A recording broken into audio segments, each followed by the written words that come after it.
Okay, yeah, sorry about that. I was like, let me just go ahead and refresh the whole stream so it won't seem like it's drawn and talk, all this kind of stuff or whatever. Okay. Yeah.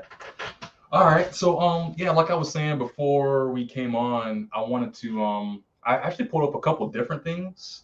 Okay. Um I wasn't sure what kind of direction we were gonna go with this, so there's a whole new everything.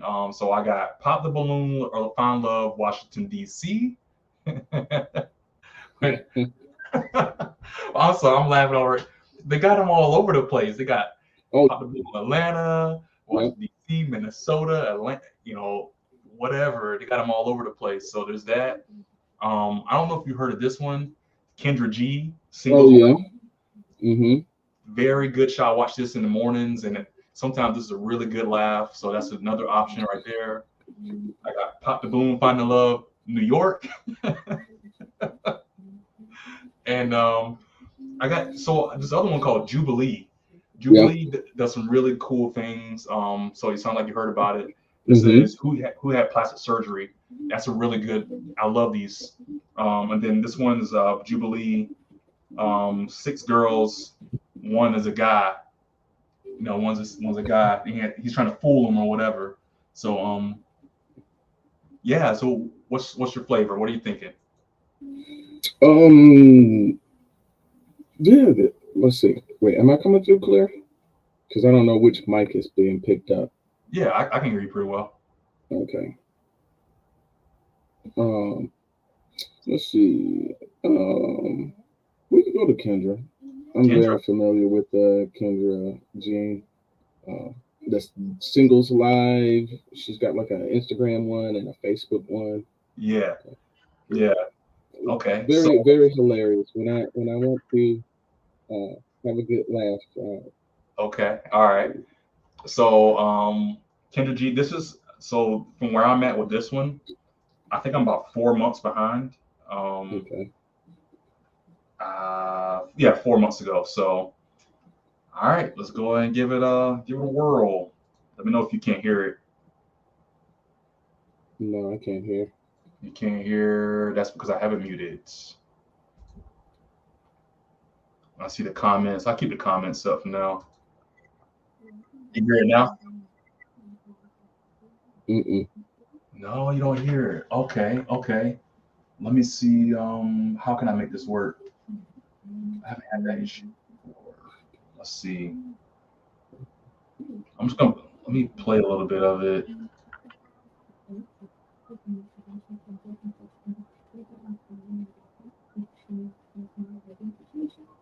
Nothing. Mm-mm. Hmm. Do you have it sourced from in StreamYard? You have it sourced from your desktop? Source from my desktop. No. How do I do that? What do I need to do exactly? Let me see. A review screen, and it has audio here. Hmm.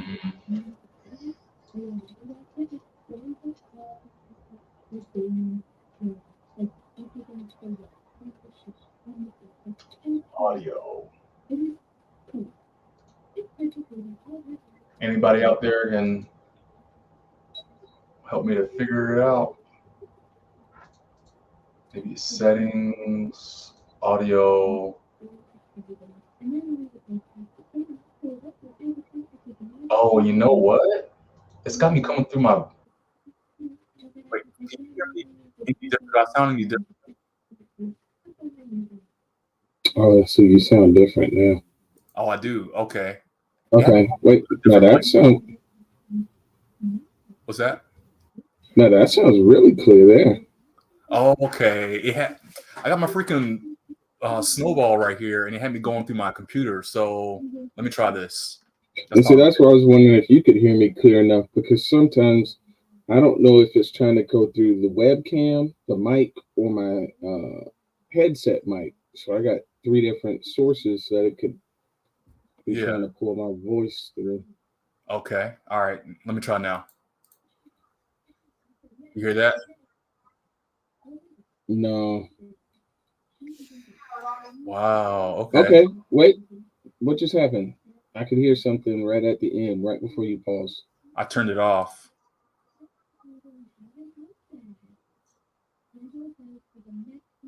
No? Mm-mm. Interesting. Okay. Let me see what my other source is. Camera, speaker. It's going through that. Mac Studio. Damn. Microsoft Virtual Audio. What about that? Oh, okay. You hear that? Yep. I can't hear you now. Yeah. See, I can hear that. Speaker. So yeah. Give me a head nod. Did you hear the audio? Mm-hmm. And you can hear me, but I can't hear you. That's crazy. So you probably need headset. Dang. It's because so what I did is I changed my speaker to the virtual. Let me try this. You have a headset? I cannot hear you still. So, you can still hear it? I can still hear it. You can hear it. Okay. But let me see if I change this. My microphone to this. Say something? Yep. No. Yeah, I gotta use my built-in speakers. Unless you have headsets. I can hear you now, but my headsets, huh? Mm-hmm. I don't think I don't have headsets like your. I mean, I have wireless, but like my Bluetooth headphones. Oh. But are they Bluetooth to your computer? I can make them Bluetooth to the computer. Because I think both of your audio streams have to be coming through the computer so that you can hear me and hear the audio of what you're streaming. Okay. I'll tell you what. Hold on a second. I'm gonna get real ghetto for a second. Pull out the earbuds. Those will work. Yeah. Let's see if this will work. Well enough.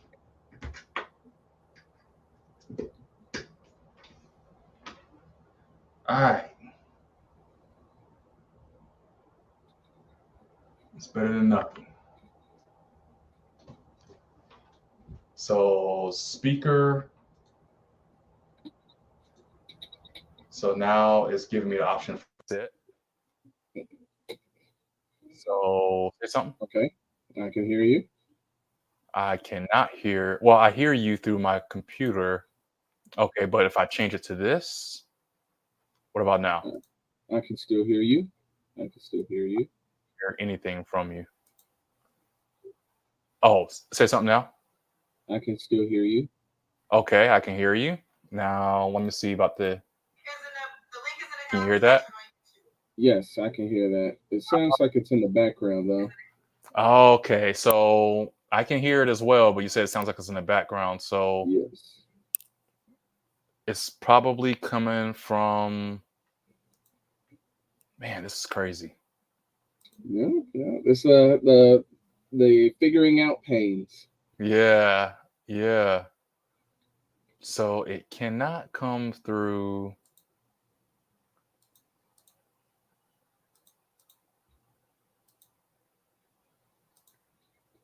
Because it's probably coming through my headset. That's probably why. That's why it sounds like it's in the background.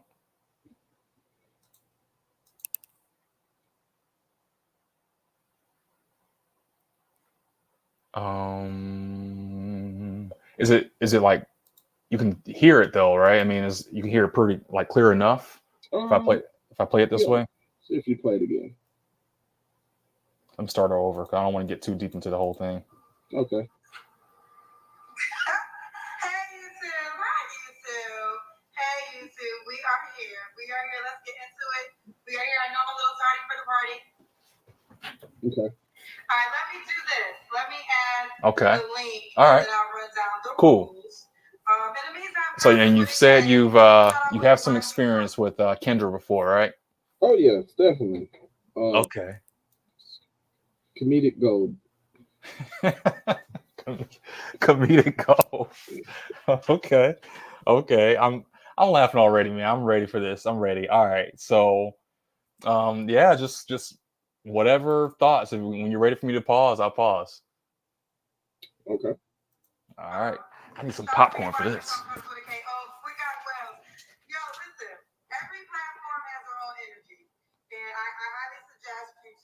I'm just wondering where she's from. Like, she's from Connecticut, right?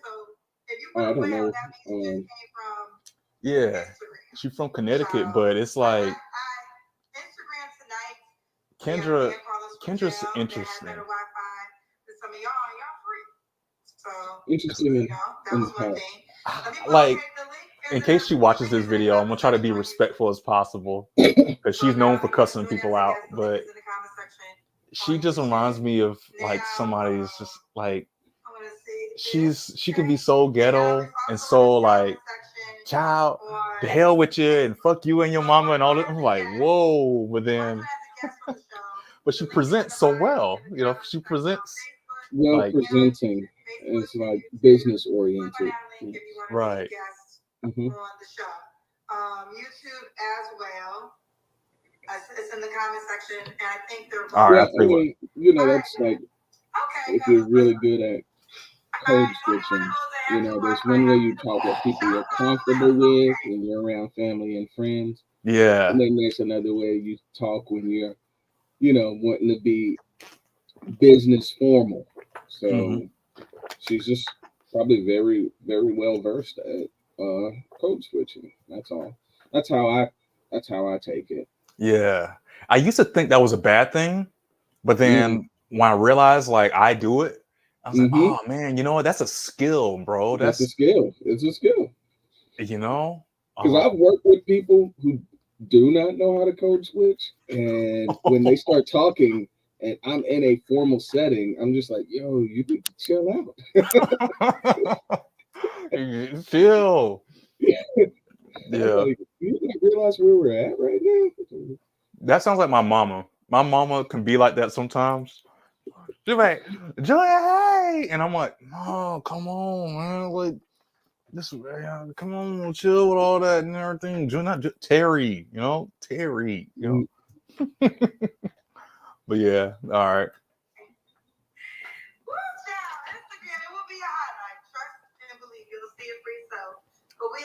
I haven't watched any of her Instagrams. Oh, okay. Have you? I've watched a mix of both, or at least what she uploads to YouTube. Yeah. Okay. I don't have Instagram, so. So I'm seeing a lot of you guys came from Instagram, and they're putting whales to show that they are. Kendra pregnant. They are in support of what you see that in the stream? I don't see that nonsense in the stream. Nobody else comes out. Kendra G, I never looked at these before. I can't clearly see them on my end. Is it? I can see them, but I guess the Oh, I see. I see what you're seeing now. I gotta see Khalil, can you show me your whole room? Khalil, I think. Can you show me the whole room? The other side, okay. She be having people show the whole room and stuff now. I think that's a little wild. All right, let me change the layout. That's all I need. Let's see. How do you pronounce your name? Pause it for a moment. I haven't seen where she has them show the whole room. I know she does make them like do there's a segment where she says do the Kendra Cam for me, and that's where they are supposed to allow the person to see what they look like, Yeah. people. And that makes sense. I mean, that Yeah. makes sense, especially from the aspect of we are very visual creatures, Mm-hmm. and you kind of want to see what you're getting into before you invest a lot of energy and time into something. Right. Yeah, I get it too, especially if you can see beforehand. Like you can see, like I saw you before I added you to the stage, so I could add you. So that does make sense. Yeah, and I guess especially when you're live streaming. So this is one thing that I have heard about before, Hmm. especially when you're live streaming on platforms that have very stringent um, TOSs, Yeah. and people who don't really have anything to lose, they'll come on to um, live streaming platforms, and they'll do something that'll violate the TOS so that the person gets demonetized or gets a strike or a ban. Oh, So yeah. like for instance, right now, like this is you streaming, Hmm. so I could do anything right now and like flash the camera. Hmm. You will get hit because you were showing nudity. Hmm. So sometimes they'll say like, "Hey, let me see your room. Let me see what you look like." Or before you come on camera, I need you to cam up first. I'm not gonna bring you up on the platform until you cam up. Hmm. And so, uh, yeah. And then sometimes people will be like, "Hey, yo, share your screen with me," and then they'll go to share their screen and that stream, and then when they jump on and they have the screen share, they'll put something up that'll violate the TOS, so that the person then has to either completely take down that entire video and can't monetize anything from it, or will suffer some type of consequence for having broken the TOS. So live streaming is, it's risky sometimes. You don't see too many content creators bring on outside people. That's a good way. So I didn't even think about all of that too much. I know from the person's point of view, but not the guest point of view. Did not yeah, even think of that. Okay. All right. Khalil, where you calling me from, love? I'm calling you from Macon, Georgia. Macon. Macon, Okay, I Georgia. know How where old that are is. you? That's Middle Georgia. I'm 32. 32? What do you do for a You living? know, have Hmm. you ever looked at someone like, especially on like these kind of shows, like and very much like a lot of these new pop up dating shows? Have you ever heard someone say they age, and then you looked at them and you're like, "What?" I was thinking that, yo, it's crazy. We must be I was thinking that as you said, making 32. I was like, man, he showed. I don't know if it's just me getting older or if it's just the people that we were watching getting older, but he 32? He looked like he 42. Yo, and I'm just like, there's no way. And I'm looking at them in the face, and I'm looking like at their mannerisms and things. I'm like, Hmm. yo, like, am I, like you said, am I getting just way too old the way I'm looking at people? I'm like, there's Yeah. no way. It's like time has stood still for me. And I'm like, okay, I'm 35. Okay. And then I see another 35-year-old. I'm like, dang, you Life, aged badly. Like it just hit you a couple of times and ran you over and did donuts on you and all kinds of, I feel like I'm in park. That's just yo, me. I don't know, man. Maybe it's the hair, it's the clothing, it's like everything all together or something, right? That makes it look like it ages you or de-ages you, I think. mm-hmm, Like you're saying the mm-hmm. mannerisms and stuff. Yeah, just a Dang. lot of little small things like that where when I hear someone's age and I'm looking at them and I'm just like, there's no way. Like, what did life do to you different that it didn't do to me? Goodness. Or at least my perception of it. Like man. So I will say this. I remember back in high school, and I keep thinking about track. I think about track and even sports in general, how there was some people like we're like 16, 17, and they are also 16, 17, but they got like they're grown like statues. It's like they look like grown men and grown women in high school, and they can dunk, they can touch the top of the goal, the Mhm. whole goal pole. They can run like the flag. It's like they're just big and huge, and it's like, how are you built like that? Like my arms are like this. Your arms are like twice that size at 17. Yes. I used to think like you look so old. Why do you have so much hair on your face? Like you're just grizzly at 17. It's just not right. You've aged to 40 at 17, man. It's so I've always thought that when I was younger. Now I don't know if it's still the case and we're looking back at it now, being older and looking back down, or if Mhm. it's it's a phenomenon. It's a phenomenon. I love to research it or something. All right. Communication manager for a security company. We're still on the first dude. Do you have any kids? Yeah, 2 kids. Uh-oh. 2 kids. How old are your 2 kids? How many baby mamas? I have a 10-year-old girl and a 2-year-old boy. 2? Both by the same woman? Yeah. Go back to your life. Go back to your life. Go back to your. That's his woman. Go back. 2? 2. Bro, if I had a 2-year-old with any woman, let's say not even married, like, oh, how you doing? 2, and then I have a baby with you, 2-year-old. I couldn't walk away from that 2-year-old. I don't know. Maybe this is me. I don't have kids.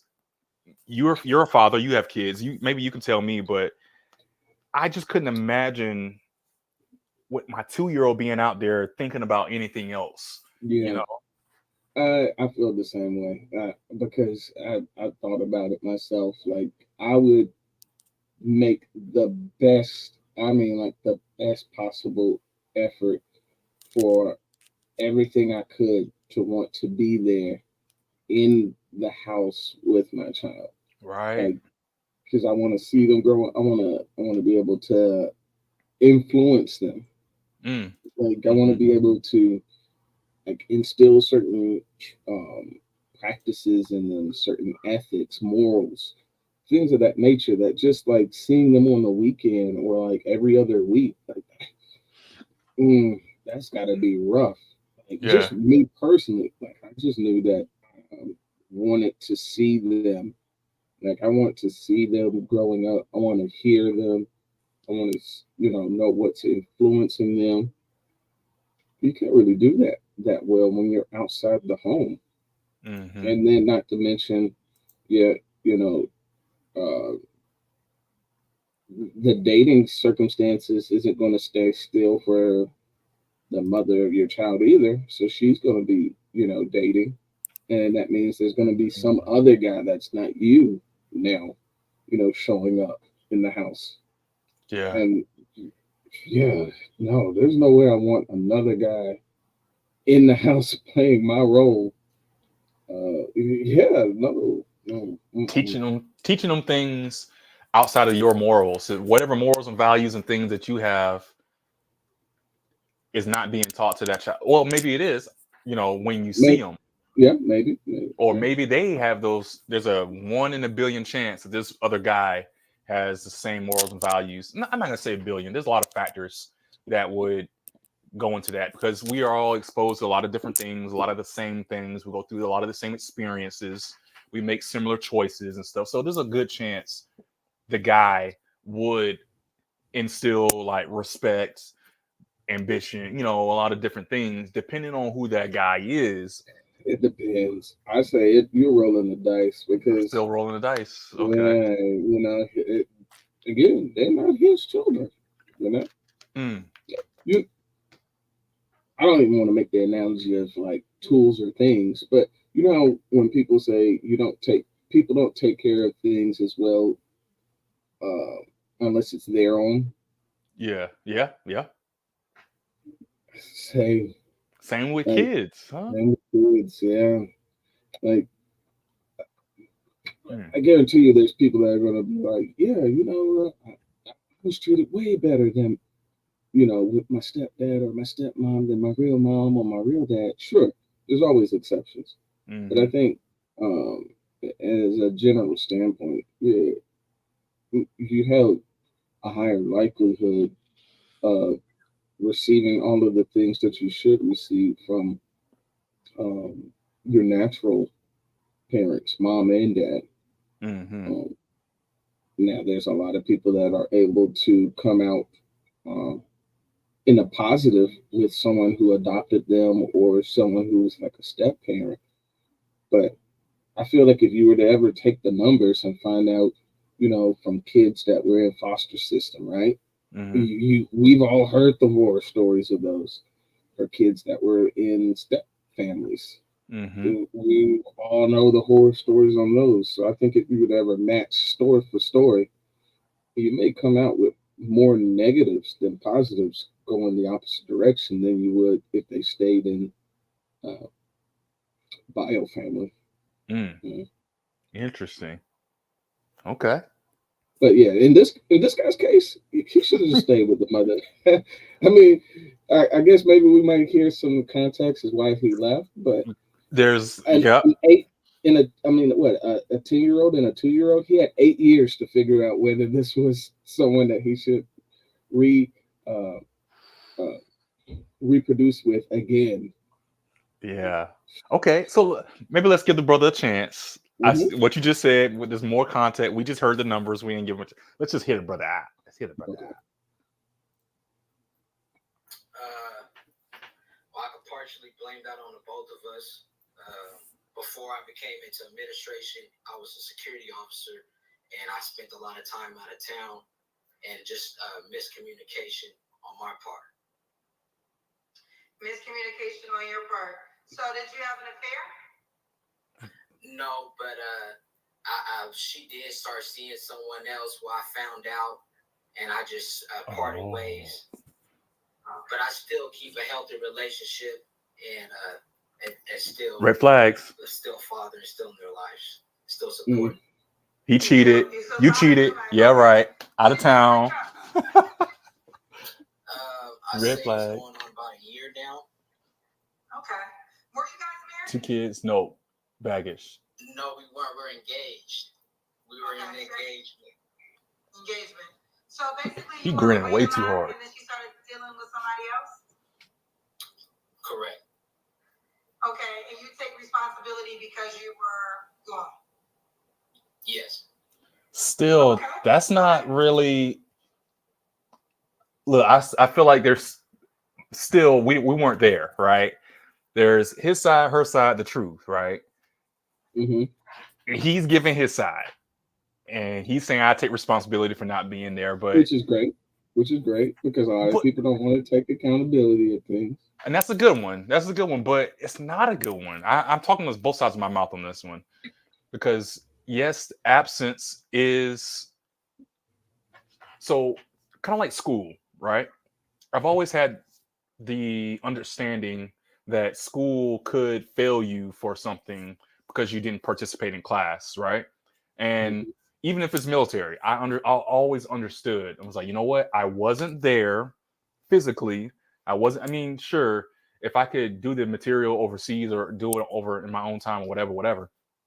But the fact of the matter is, if you are not physically there, you are absent, whether it's for a good reason or for a bad reason. If you are at work, if you're traveling, if you're sick, if you're disabled, whatever the case, is justified, but you're not there. So I get it. And I've always understood that when it came to like school and stuff. And I understand that also from both sides when it comes to relationships, because yes, I can say, you know what, dear, I'm going to deploy for 4 months, for a year overseas. Wait for me when I get back. I see you and you leave. So yes, it's like, man, okay, I'm gonna hold you down. But at the same time, it's like, dang, you are gone for a year. That is a lot. And that's where I can see from that side what he's saying is like, I wasn't there, so she kind of moved on. Basically she moved on to another guy. Mm-hmm. And Yeah. I Yeah. hate that. But at the same time, it's like, wait, so is it justified or is it not? Because we're saying for a good reason, but then now we're saying she also had a good reason too for the same reason. No. We're just saying we understand how it came about. Mm-hmm. And he's taking notice, right? Mm-hmm. He's accounting for how it occurred, how it came about, and reflecting on, okay, well, following this situation, how can I improve the chances in the next relationship? Mm-hmm. Okay, not being gone as much. Mm-hmm. That's a great thing to recognize, and unfortunately, I think a lot of guys fall into that trap where they're like, hey, I have this opportunity to go and pursue money, chase money, but it's going to take me out of the state. It's going to take me out of the country, Mm-hmm.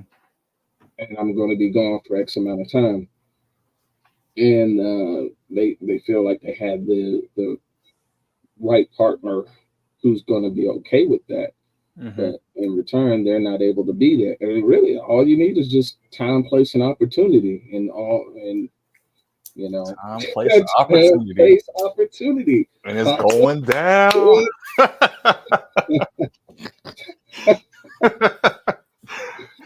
Hey, and it's going down. It's going down, Tom. Okay. And so, the other guy, he's got a leg up on you because he knows about you, right? You don't know anything about him. Oh, He knows you're gone. He knows the situation. Ooh. He knows when y'all are on the outs. Ooh. He knows when you get something. He knows when you're not doing something right. Isn't there? I feel like this sounds like a 90s R&B song now. It sounds like a Joe song or a Usher song or something. Oh, I can tell you a lie because you said crying, stutter, stutter. You know what I'm saying? It's like, golly. He's got the advantage, and he doesn't have to do anything. He's just there. Oh. He's just there. He doesn't have to pay no bills. He don't got to go and pick up the kids. He ain't got to pick up the kids. He ain't got to worry about who's going to call off from work because the child is sick. He ain't got to worry about appointments. See, he just got to listen to them talk. See. Okay, now you going to uncharted territory. No, you going to some muddy waters here now. What we're going into talking about the other boyfriend number 2. What we want to call it. What was it? That's a song for all of it. Have you noticed a song for everything? Was it Pleasure P? Boyfriend number 2. Like you're saying, that's crazy. It's like you be the main dude doing all the work.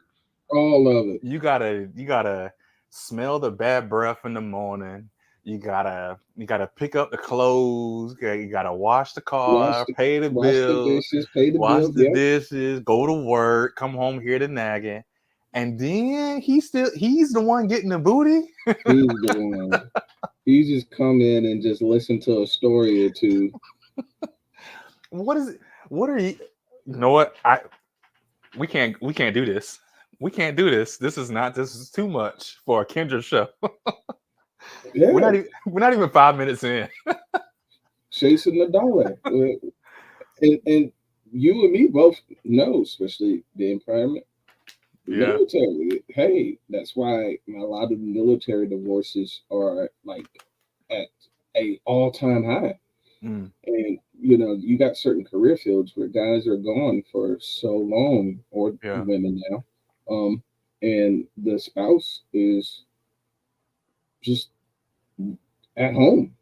The NCO clubs, man. Like, they got the whole marching chant about Jody. Oh, Jody. You know about Jody. Oh, poor Jody. Yeah, the Jodys. Yeah, I remember them. Oh yeah. Okay, let's see what else he got to say. It's no better than the last guest you had on your Instagram show that's in jail. You can't get in contact. You got your man to go outside, and I'm way across the other side of the country, that can cause issues. Well, listen, I think you're free. I think you have a one-up on the guy in jail. Oh yeah, most definitely. Yeah, most definitely. He's Pray lying. for that brother. He's But here's the deal. Frank, he gonna get girls though. I mean, I hate to admit it. Yeah, he gonna pull. Yeah, he got him one on the way. He got. I mean, I told the women to date a broke short man before him in jail. They won't listen to me. They gonna hit him up. They gonna be in that jail line. Yeah. Talia, one more question. So where did you go across the country? So give me just. I want to understand more. You said you were across the country. Yeah, I worked doing security for Raytheon at a DoD base. I've done several things for security, setting up events. Military contracts. And it just took me away a lot. Definitely when you're a Mm-hmm. supervisor, also doing the hiring in the state. So that could take time when you're trying to find, employees that are actually good. Definitely in security, it's a high turnover rate. Trying to find employees anywhere now that could actually come to work. And recently now I'm setting up a call center in the Philippines where we're building up out there. So just a lot of my time goes to just building up the company, and then plus just trying to provide for my family so they can live a better life. That's what it's all about at the end of the day. You seem like a good dude. Let's continue. What's your zodiac? 32. Mm-hmm. I'm an Aquarius, big Aquarius. Big Aquarius. Oh, He likes to smile. Man, that zodiac sign is. And you're a It- communications manager? Has no basis. Yes, I am. I'm also into real estate. I have about several real estate properties that I'm into. Okay. If he got real estate property, he's banking. Looking for? Not necessarily. Oh no, you don't think so? No, I'm not saying that's his situation, but it's not necessary. A given. That someone, it's not a given that someone is, banking. It's established though, right? I mean, the line of if you have multiple properties, maybe you're not like a millionaire yet, but the money is there, like the system, right? Yeah.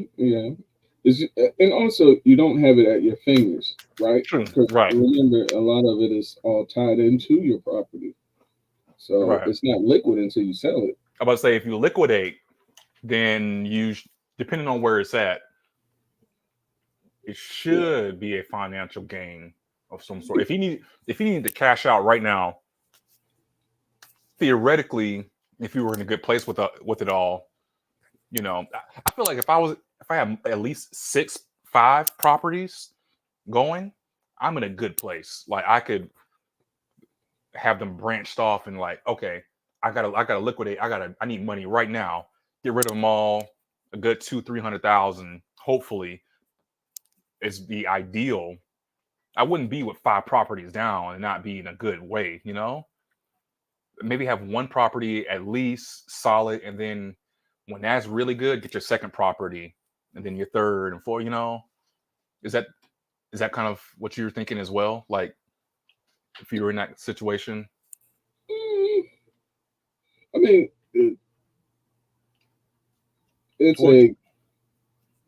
it's a good indicator that at least he has assets. Mm-hmm. Yeah.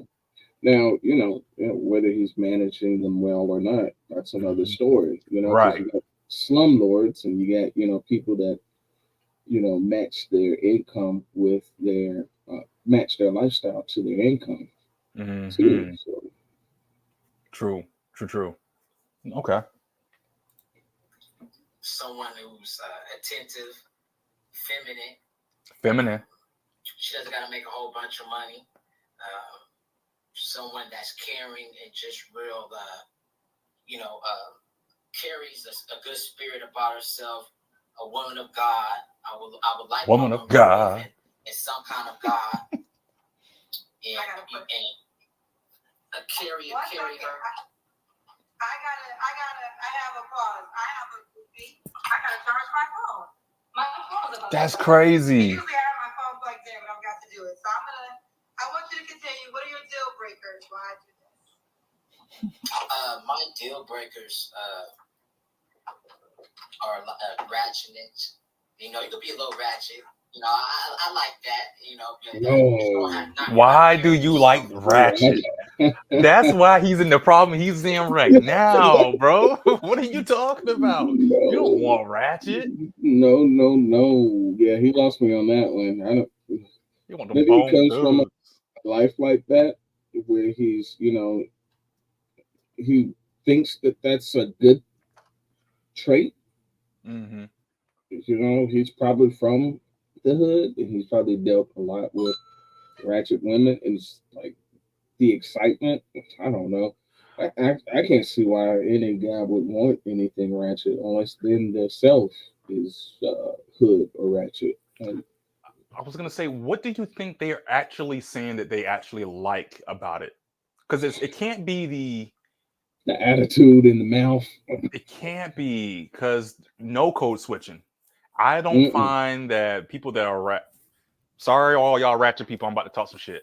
I can't find that people that are ratchet usually are good at code switching because there usually is a I don't give a fuck kind of attitude that comes with it. So if you're ratchet and you're like, I don't give a fuck you and your mom, and I'm gonna yeah, pound town ski, you know what I'm saying? Like that's that's the that's how it is 24/7, you know. I will say I feel like people like that kind of hood ratchet or whatever mentality, those be some of the most down to earth people. Like they are the most caring, loyal about the family, about my blood, ride or die kind of people. But it's also like I'm always turned up on 100 with the attitude as well. You say the wrong Mm. thing to me, like, man, your hair a little off today. Man, what the you said? I want to come at you, where my bottle at? I'm about to get you, girl. I don't know. I don't know. So you tell me, what are they actually looking for that they actually like about Ratchet? It I think can't they be. equate it to like excitement, or they equate it to like, I don't know, like personality. Like, Yeah. oh, there's not going to be a dull moment around her, so it's something exciting. But it's like it's all good until it's not, Mm-hmm. and then that's where and then they start. It's inevitable. Sometimes they'll end up getting with the hood or the ratchetness because it's exciting or it's entertaining, and then they forget it comes with its own sets of cons too. Mm-hmm. She's gonna cut you with that tongue, and any of the things that you might have insecurities about, or any of the things that you might be uh, uh, weak in, Mm-hmm. she's gonna go right for it. Go straight for the Oh, jugular, that's straight for the it's that's the all worst. fangs and claws. They're going straight for the jugular every time. Whatever it is you confided in them with, they're gonna bring that back up. So that's a great point. That right there, what you just said is a great point. You cannot go to people like that weak-minded. You cannot be weak-minded. You cannot be sensitive. And if you can be sensitive, is usually I would say vulnerable is the right word, but not sensitive. Because like you said, there is no holds bar. There is nothing. I'm not holding back. I'm gonna come at you 100% full blast on Yeah, anything you say. and I Um, don't think a lot of like hood people, or we can say ghetto or ratchet, especially ratchet, they got no filter, no none, filter. no filter, and they don't have any kind of decorum. So she's gonna go to 10. I mean, she's gonna go from 1 to 10 on you wherever. If you're in Yeah. a restaurant, if you're somewhere in public, out in a social setting, Yeah. yeah, Ooh.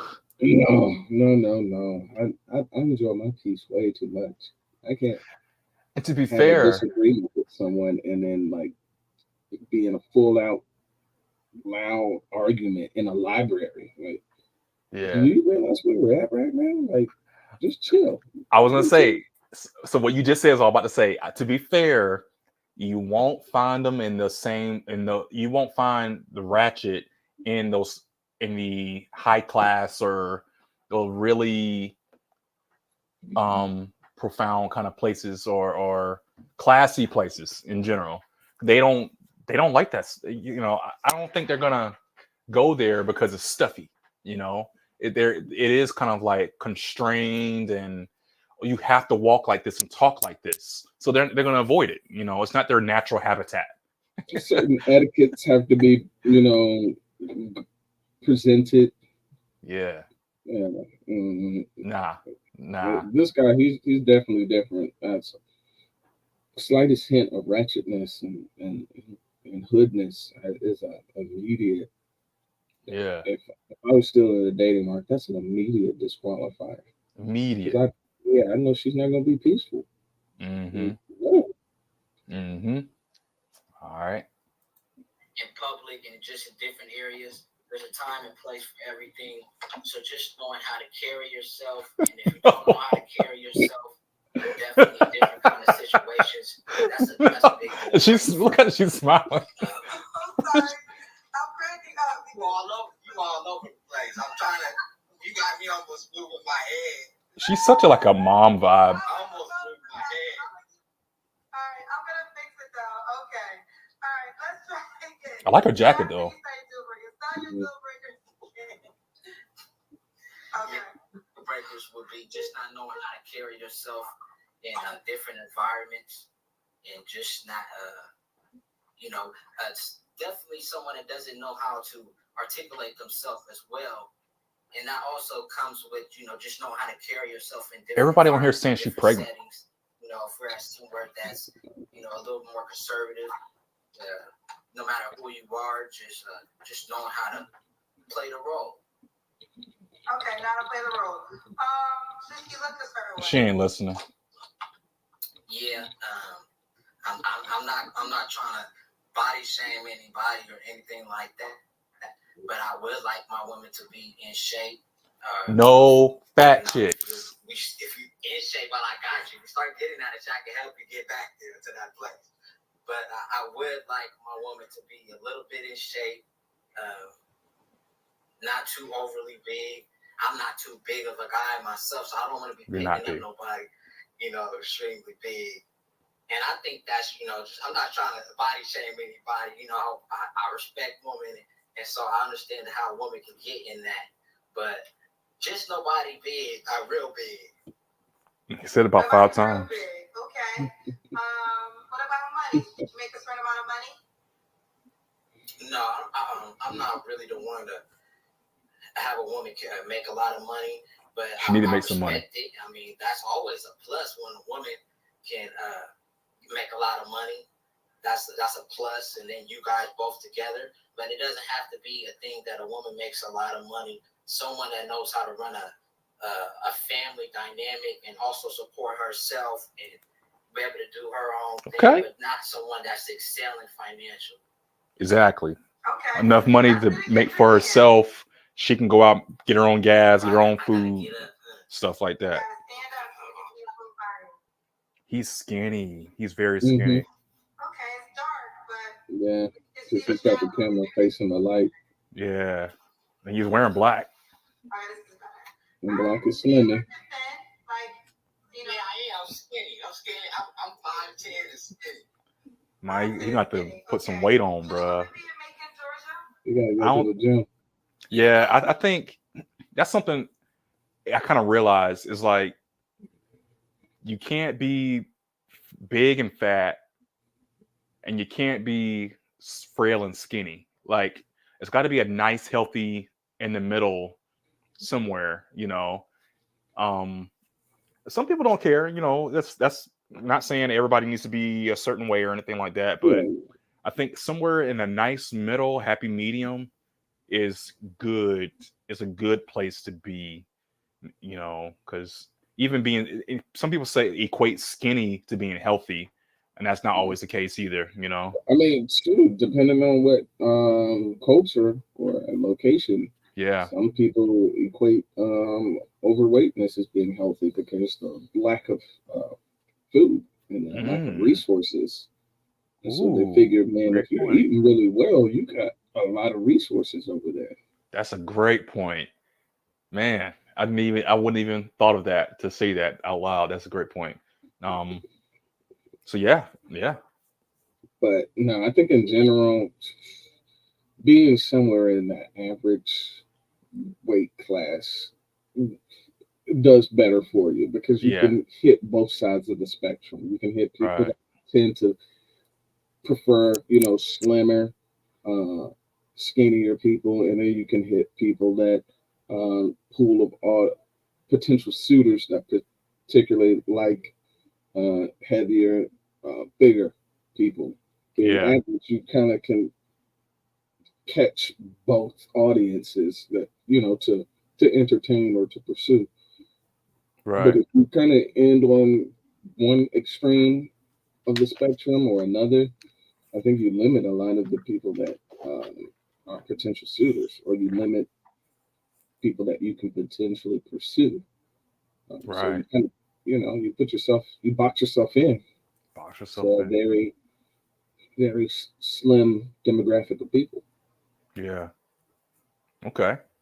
And look, we're only 11 minutes in. It's almost been an hour. We're 11 minutes in. That's funny.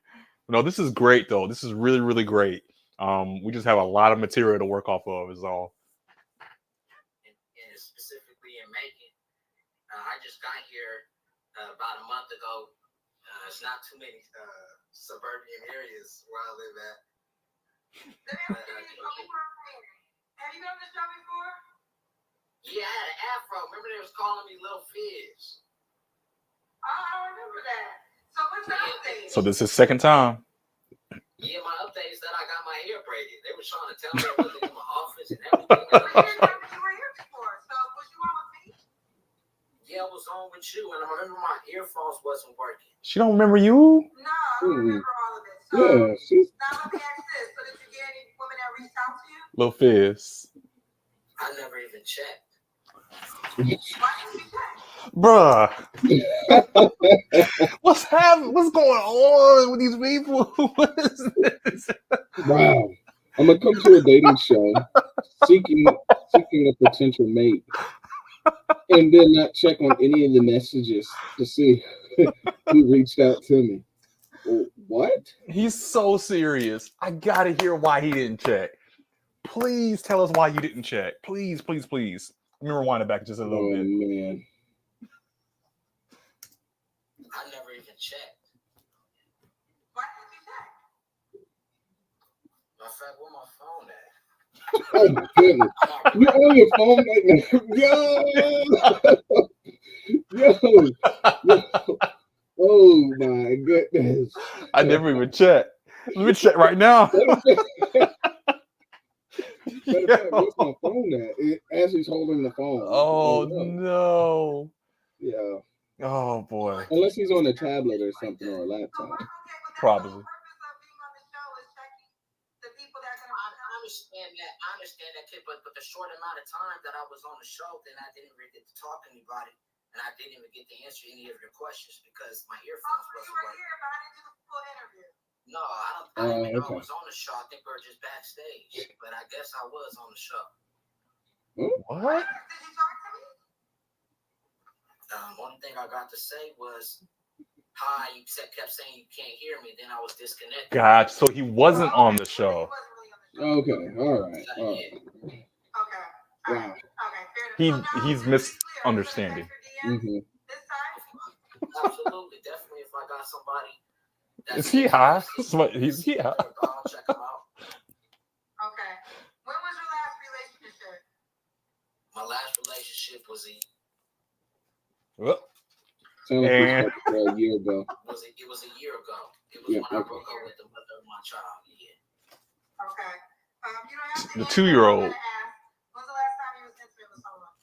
God, tell us, brother. 3 months ago. Bruh. 3 months ago. He working on the next one. Why would a woman be lucky? Well, 3 flaws you have to work on. 3 flaws I gotta work on. See, that's a trick question, right? And she gives them an out by saying you don't have to answer this question.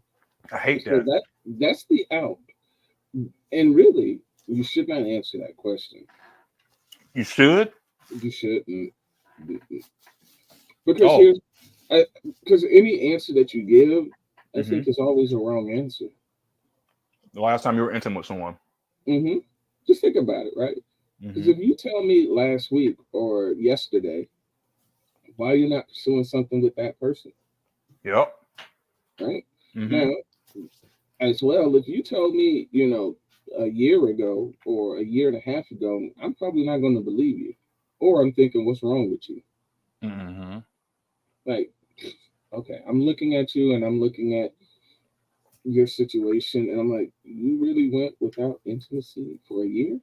I don't believe that. Some women be doing that. I mean, you can never know, right? But you can never know. Yeah. It seems like there's women out there that be going years without doing anything. You know what? I can believe that. Yeah. Right? I can believe it. But for my sake, I'm going to err on the side of not believing it. Okay. I'm picking up what you're putting down. Okay. Not believing that. Yes. Gotcha. And it might be true, which would be a great surprise for me, because it's like, oh, you were actually being truthful with me. Cool. Let's continue on. But now, if I already approached it as, yeah, okay, sure, I believe that, and then discovered that, some of your stories later on aren't matching up and dates start to get kind of muddy, yeah, I've already knew in the back of my head you were already on some game type stuff. So. Let me ask you this question. This is a good one. This is a doozy here. We're both married, so everybody, all this is hypothetical and all this kind of stuff. But I think what you're saying is definitely true, depending on the person as well. Everybody's different. Everybody's situation is different, and also how you come to find that person. So if it's somebody you know, and you've known for a while or something, maybe, or whatever, and so if you know some of their story, like, oh, I know she was dating this guy at one point, and then she was kind of fooling around with this guy, he's gone, and this guy here, and all of a sudden it's like, oh, y'all are kind of getting together, and now you're kind of thinking about dating, you're dating or whatever. And do you think it is a feasible task to be able to accept someone who their history and all the history that is in it, however long or short, and still be able to complete the task of being in a relationship with them? Does that make sense? Okay, I think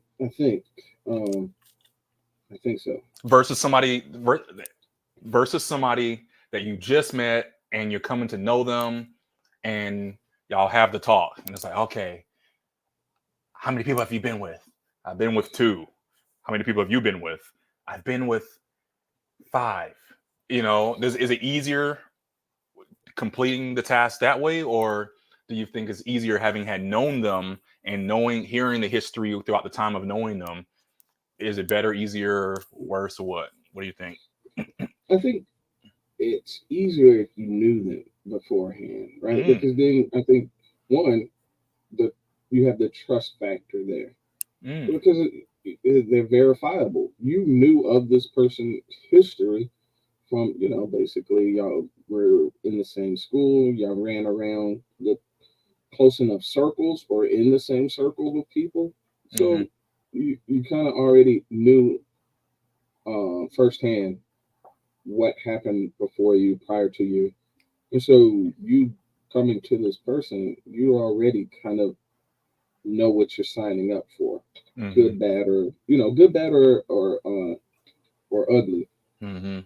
Now, not knowing, which is what a lot of society is doing now, is people that are like cross towns, cross countries, cross states. They have none of the same circle of people. They have no way of verifying, any of these, people's behaviors, people's prior relationship statuses.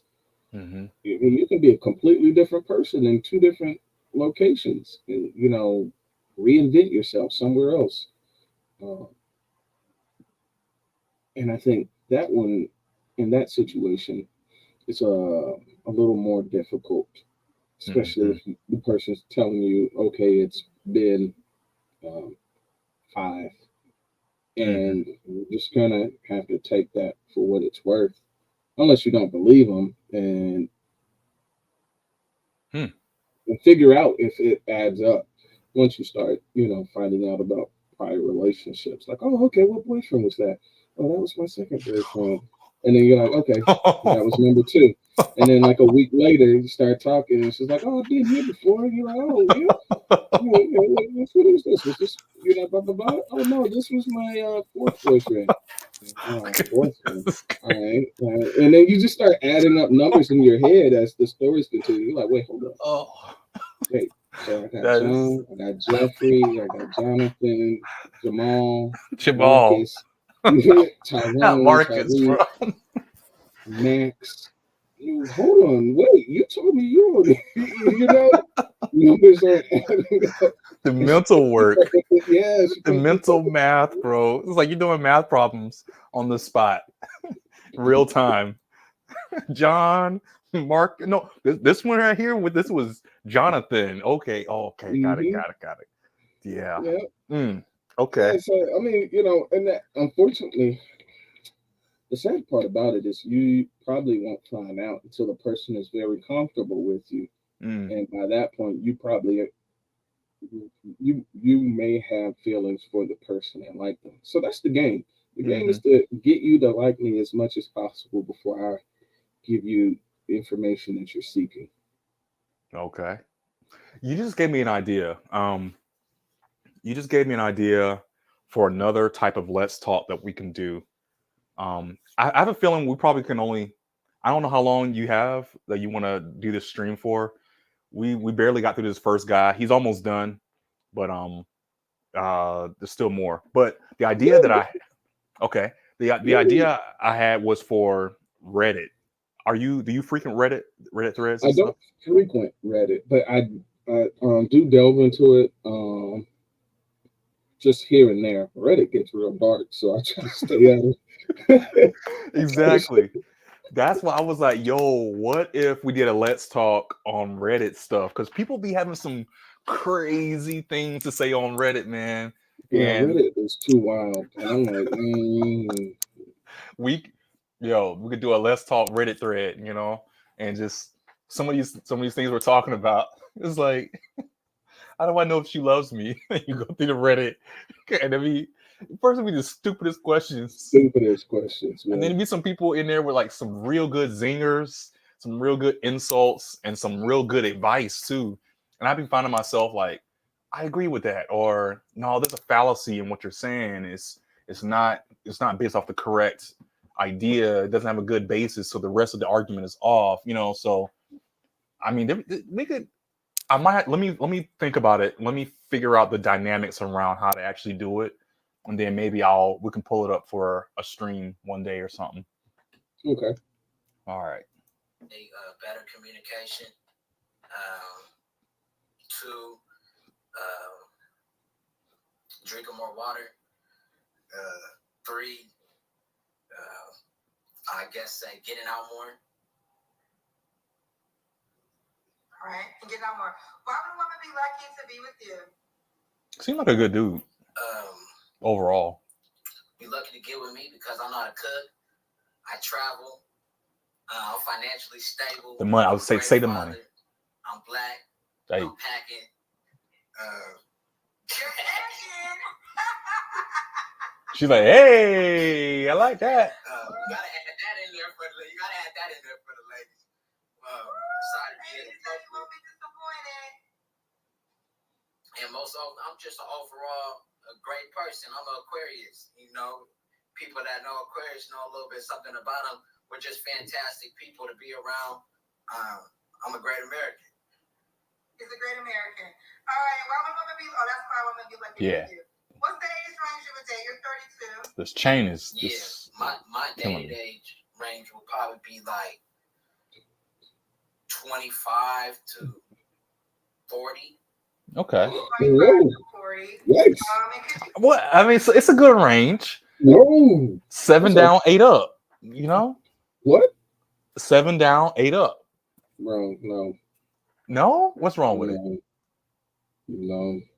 25. She's still young enough to live and have kids, right?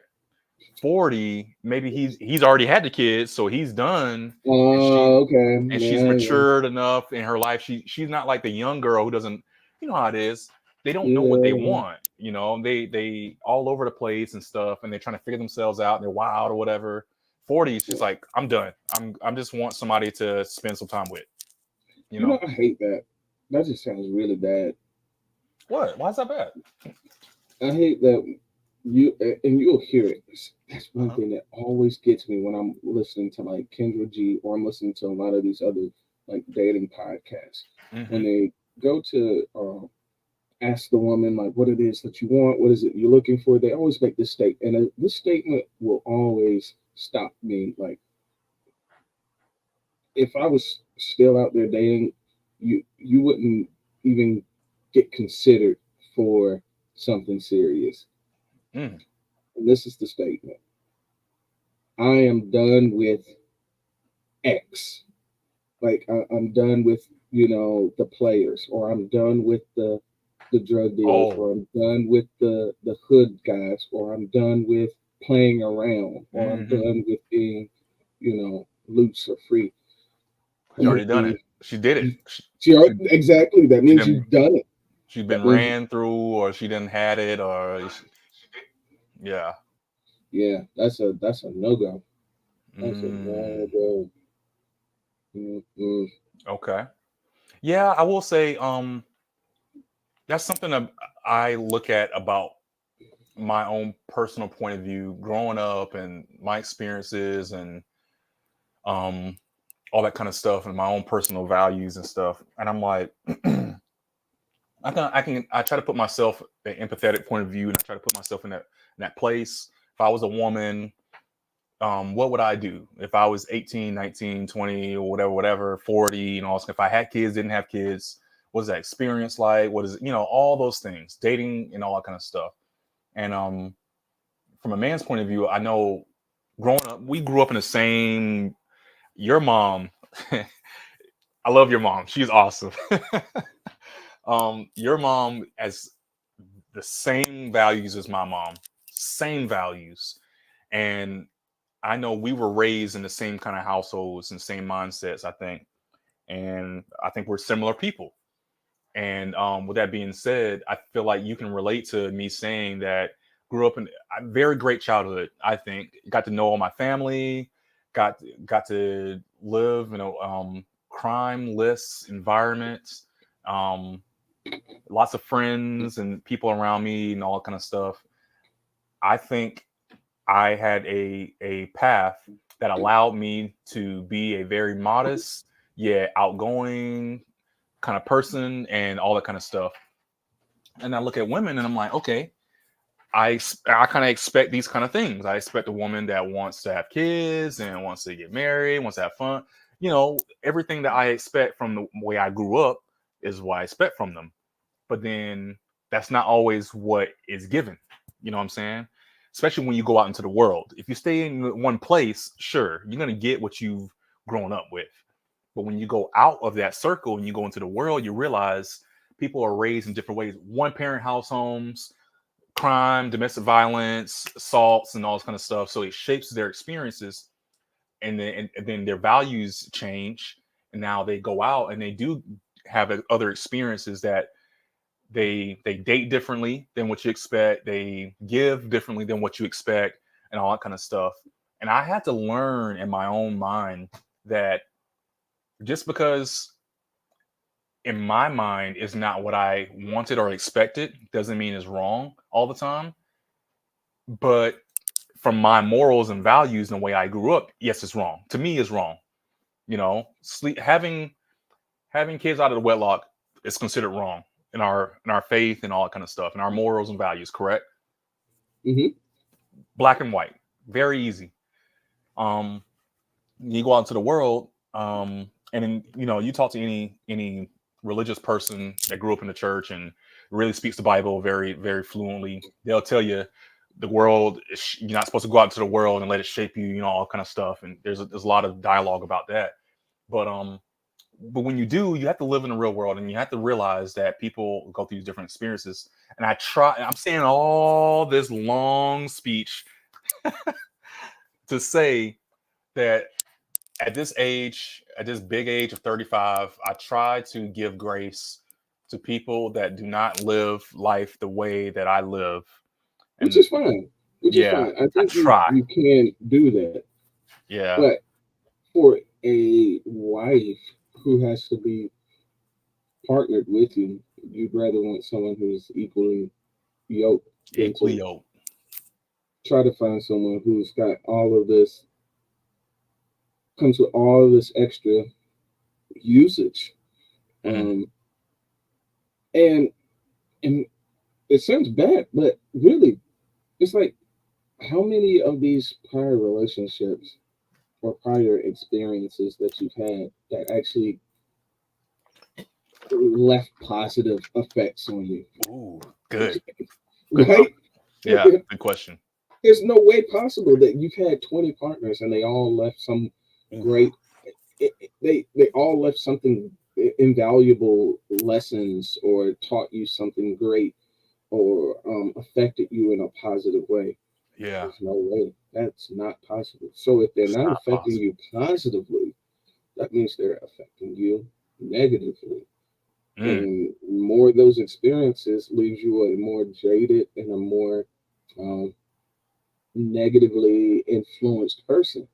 So can't do it. Not for something serious. Not for, no. If this is like a part-time thing or summer fling or jump off, cool. Yeah. Just not jump off. Yeah, you can't be number one. Yeah, that's very true. Man, but if you go on some of these other Pop the Balloon shows, have you seen the Arlette ones? Have I told you Arlette Amuli? We'll have to do one of those. I tell you what, the next time she comes out with a Pop the Balloon, I'll save it and we'll watch it together on here. Okay. The last one that had the women on it, the whole lineup of women, I think if not all of them, maybe one of them didn't have a kid, but the rest of them, all of them had at least 2 kids, and every kid was by a different guy. There was one girl, she looked attractive. She was very attractive. She was tall, wearing orange. Orange is my favorite color, you know what I'm saying? So it was like, okay, definitely stood out. But then she was 34. I was like, okay. And she had 3 kids. It was like, whoa, 3 kids.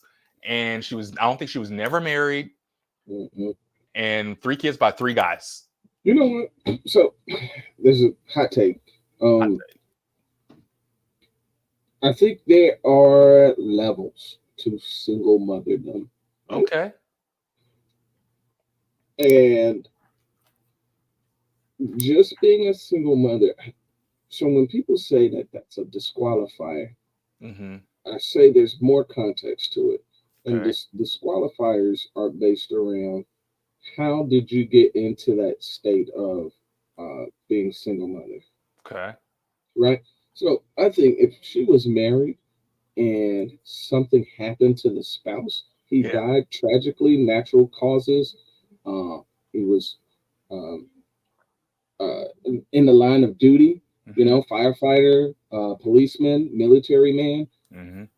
Those type of things. It's like, I understand your situation. And now if you are the person that meets all of the other requirements that this guy is seeking, I think he's okay with signing up for that situation because it shows that, one, you required the previous man to be committed to you before you even chose to give him one of the highest honors you can is present him with a child.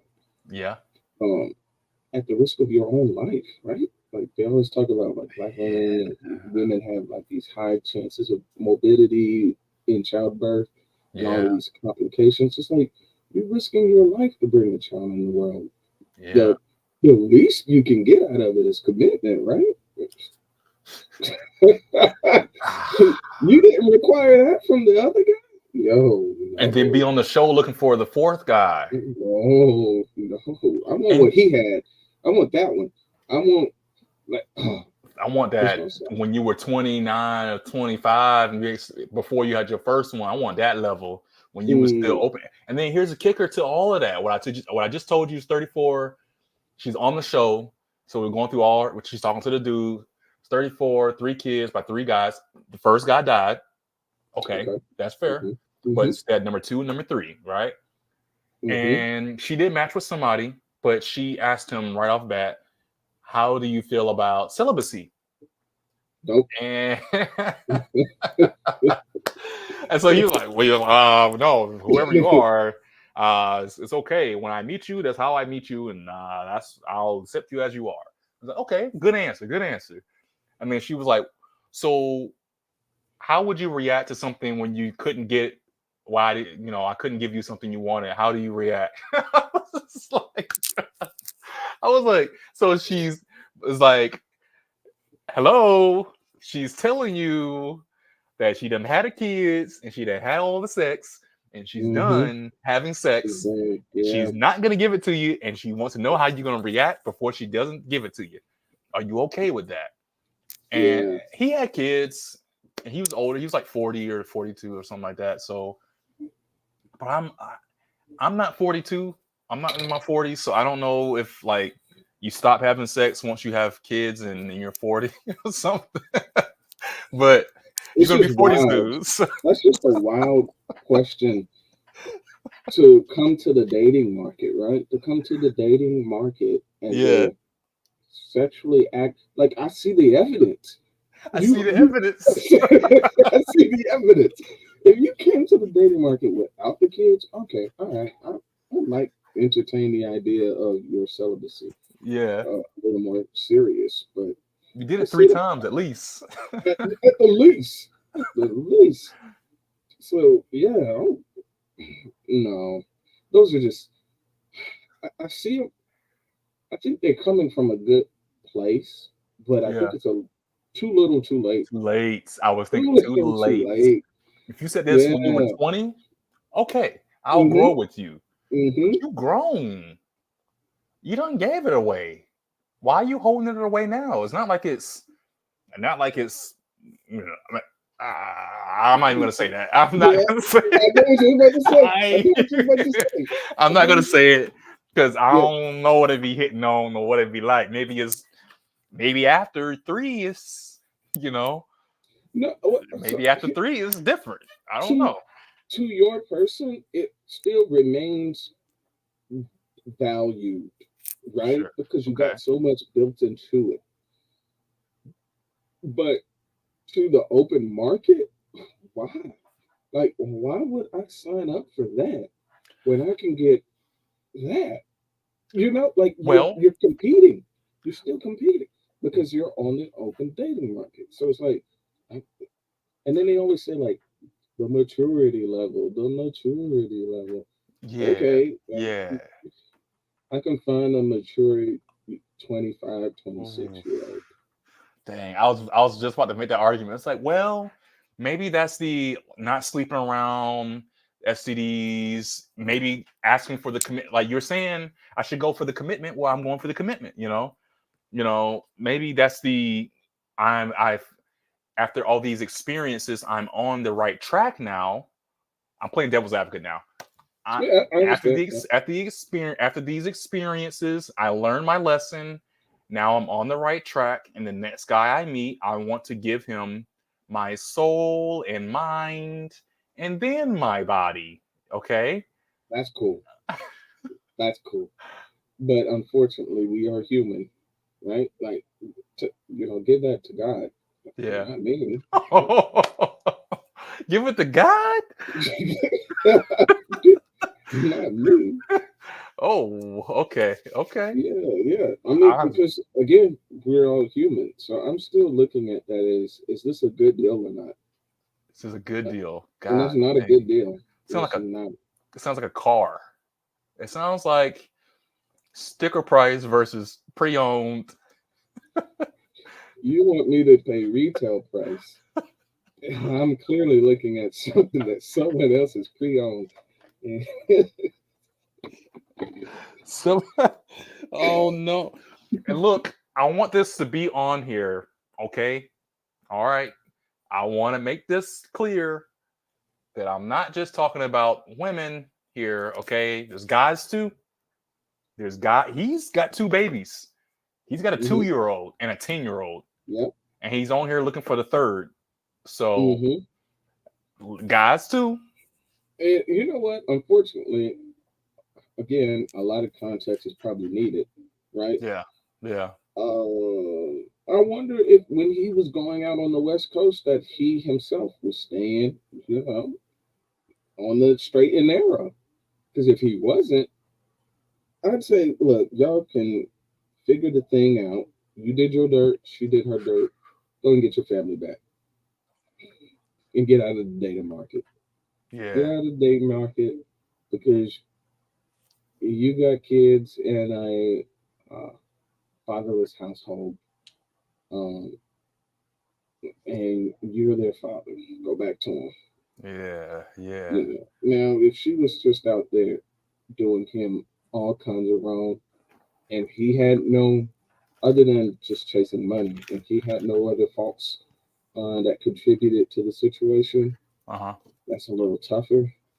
But if he knows for a fact that he was doing his piece and she was doing her piece, then they two deserve each other.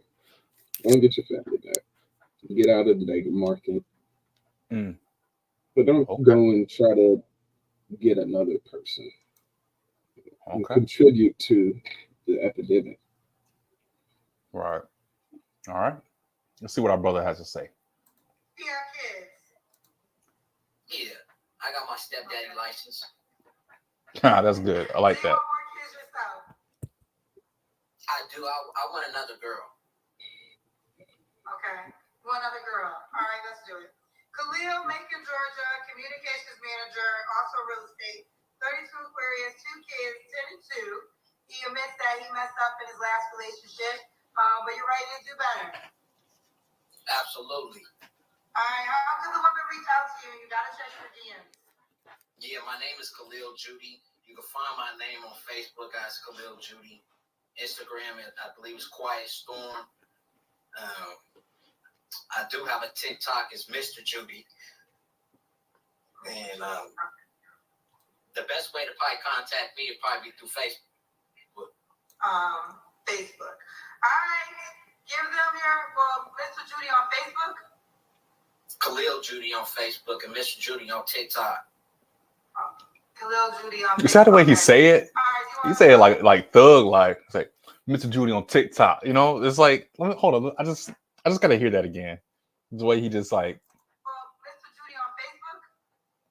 Khalil Judy on Facebook and Mr. Judy on TikTok. You know what I'm saying? It's not like it's.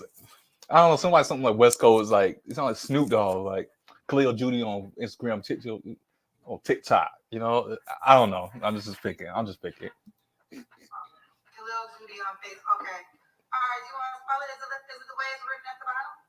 Yeah, it's the way it's spelled. All right. Well, listen. You keep me posted how it goes, love. I want to say this. What would you say to the women? That might be concerned that you do have a 2-year-old child? Well, I messed up. He's actually 3. Whoa! Wait, she is 3, or he has 3 kids? Yes. Wait a second. He messed up. He actually has 3. Yeah.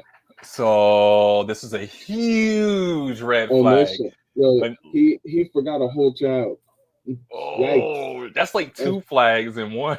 Yeah, that's bad. Let me go back. Let me just go back real quick because we hear that again. I would have just left that out at that point. Yeah. Well, I messed up. He's actually 3. And his birthday's a week from mine too. He is 3. That's a week. I mean, that's not horrible, forgetting how old he is. Oh, right? okay. I thought he miscounted how many children he had. That's how it sounded, but he said he's 3. It's actually he's actually three. He said it so fast. Yeah, he said it fast. Okay. All right. But the thing about with the 3-year-old child, understand that it's tolerance. I'm very involved with my child, so one thing they'll have to be comfortable with is dealing with someone who has a toddler.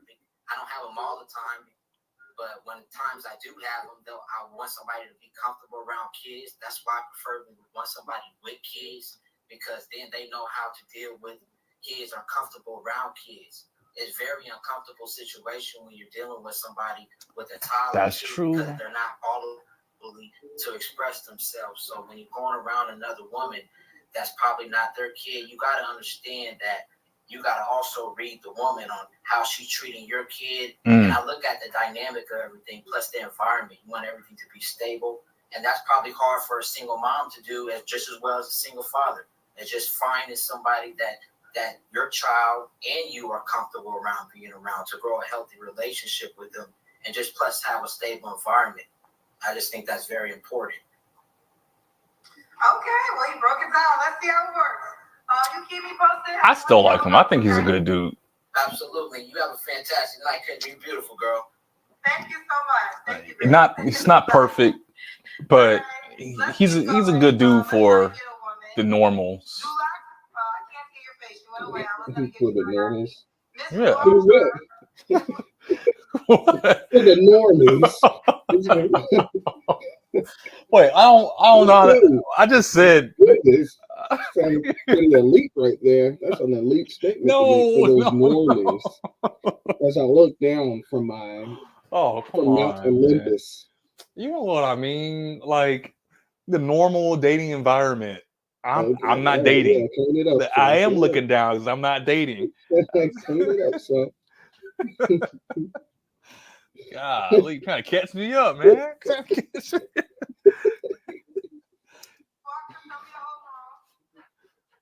whole room, Miss Walker. Show me the other side. Swing it around, okay? There we go. You ready? Hey, Miss Walker. I can't hear you. Oh goodness. Okay. Saw the shit on her like chest and stuff. Like she burned herself or something? I got to set this up. I didn't have my phone charging. All right, Miss Walker, what's your name? Miss Walker, let me call you. It's what, honey? Anjali. So her name Anjali? That's different. Okay, I can't hear you. Anjali. Let me move. No, she's just not talking. It's well lit though. Oh boy, she's carrying the phone. Oh, my Anjali, where goodness. you calling us from? What? Outside of Chicago. Let's pray about it. Outside of Chicago. I mean, Outside of Chicago, how old are you? 44. 44. She's 44. They're a year apart. No, I think they're the same age. Yes, they're the same age. 44. Why does she look older than her? Does she? She looks older, right? Yes, she looks older. Like I thought she was like 54, maybe. Nice. I wouldn't have given her that. I would have gave her like late 40s, 47. Yeah. Okay. Oh, there we go. 44. What's the zodiac sign? Aquarius.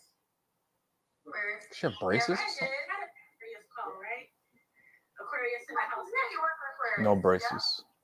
Yeah? You have any kids? I have 2. I have a 15-year-old and a 9-year-old. Both by the same man? 35. Yes. Yes. Have you ever been married? No. Okay. Anjali, right? One guy. She's trying to keep it to Anjali, one dude.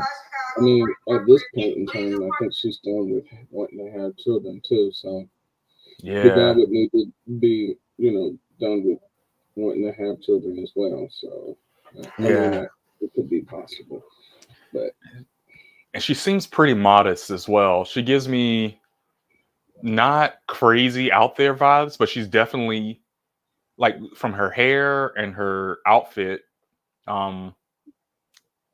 She's definitely not conservative, not overly conservative. But she's definitely maybe shy, reserved, not conservative, but more reserved, if that makes sense.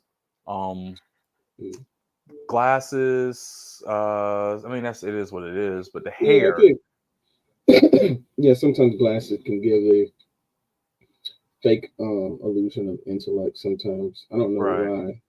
right. But usually when we see glasses, we're like, okay, they might be kind of like, bookwormy or a little nerdy. Yeah, that's another thing. Have you ever seen any street dudes with glasses?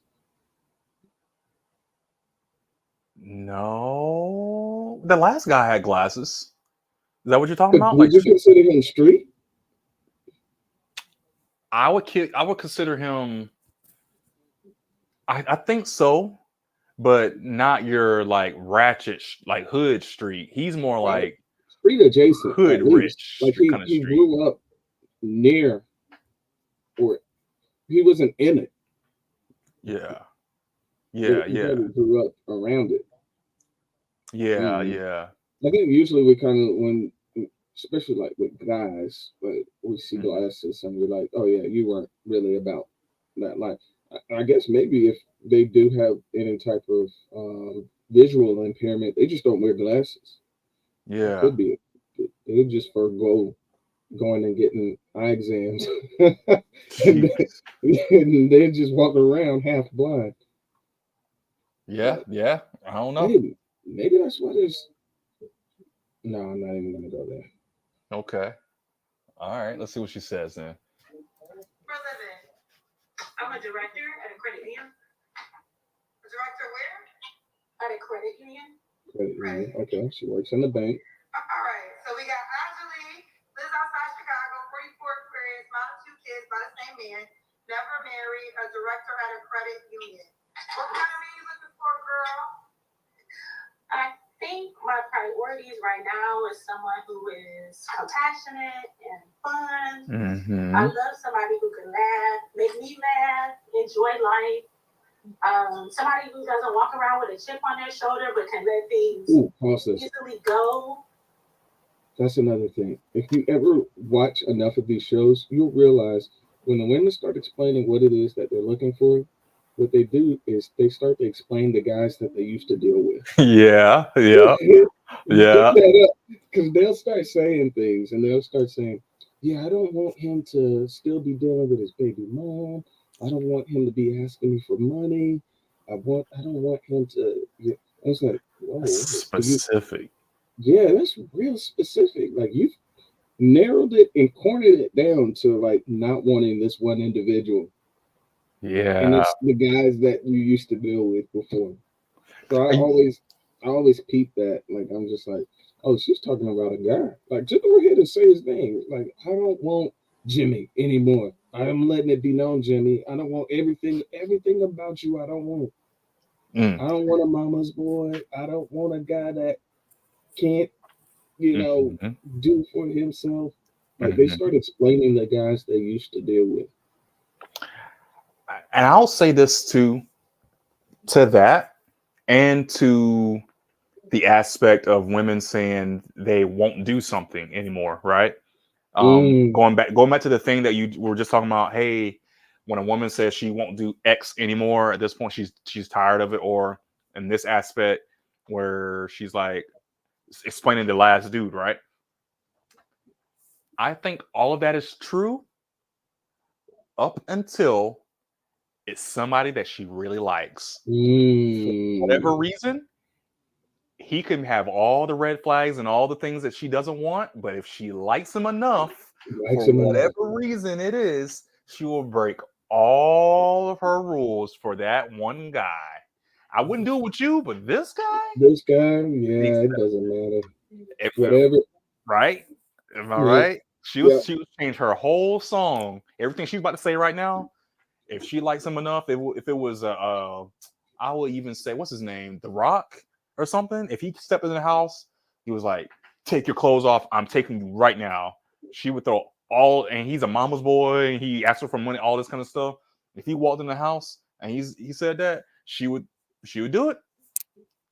I mean, Yeah. that goes for guys too. Guys, she can be all kinds of ratchet, all kinds of bad for you, and everything like that. but If she's pretty enough, you she open get his away nose with enough. murder. Yes, sir. Yes, Get away sir. with murder. You You do know, it. like, especially guys when they're like, man, I'll never take it back if she cheated on me. I ain't never gonna do. And then it's like, yikes. All she gotta do is like, baby, I'm so sorry. I'll do anything. I'll do it from the back and everything. All that. Just take me back. I won't do it again. It's like, well, I mean, you know, if you just don't do it like that. You know, And, don't do it again. You know. and I think there's some kind of, you know, what I'm trying to think. Do I consider it math? I think there's something that goes on in their head where they start to try to figure what's my opportunity of running across someone this good looking, right? Like, Mm-hmm. what's my options? What's my chances of running across a guy that's this tall or this Mm-hmm. good looking or Mm-hmm. this wealthy or you know this well endowed? What's my chances of whatever her criteria is? I think Mm. she starts to try to like rationalize staying in as well as a guy. He starts to Mm-hmm. say, well, what's my chances of running across this model, you know, or this IG model, or this, you know, real bad looking girl. She got A and T for miles. Mm-hmm. And can I get the same thing back out in the market? Like, and then if they rationalize that they don't have the options or they don't have the chance of getting that same thing, they'll put up with it. Mm. Yeah, indeed.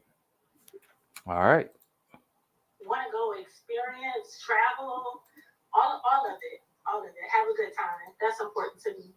Okay. What are your deal breakers? Ooh, Woo. top 3. An angry man. Somebody who doesn't know how to manage his emotions or like to show out. Someone who disrespects women. I love a man who has respect for women in general, but especially close relationships with the family members and the moms or sisters that they have. That's something that I have and value a lot. And so I think that would reflect a man with good values and would at least have an understanding of how to respect and value a woman. So that's important to me. And so if a man doesn't have those things, that's like a red flag to me. And then I think the other thing would be someone who really has trouble communicating. I love a man who could. Communication is be able key to share what's going everything. on in his day, talk about what his dreams and aspirations are, and really have, a sense of vision. And so any man that has trouble with wanting to share those things or might be overly private in a way, that's hard. That's hard for me. Okay. So the nails done. Okay. I favor a tall man, at least over 5'8". I'm 5'8". Okay, that's fair. So I like at least to meet eye to eye, maybe a little bit more. Okay. I like. I'm open to different races. That's not a restriction for me or a barrier.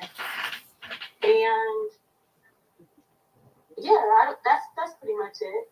Okay. All right. Let's do. We gotta make How much money? I think he should be able to take care of himself. If well established, that would be nice. And if well established looks like 38,000 a year, or okay, 50,000 a year, so whatever that looks like for him, I think that's good. A man that can provide well for himself seems like it would be a good provider. Okay. My only caveat to when people say that statement, my only caveat is that what she just said, 38,000, right? Which is fine. I remember those days. 38,000 was tough, man. It was tough.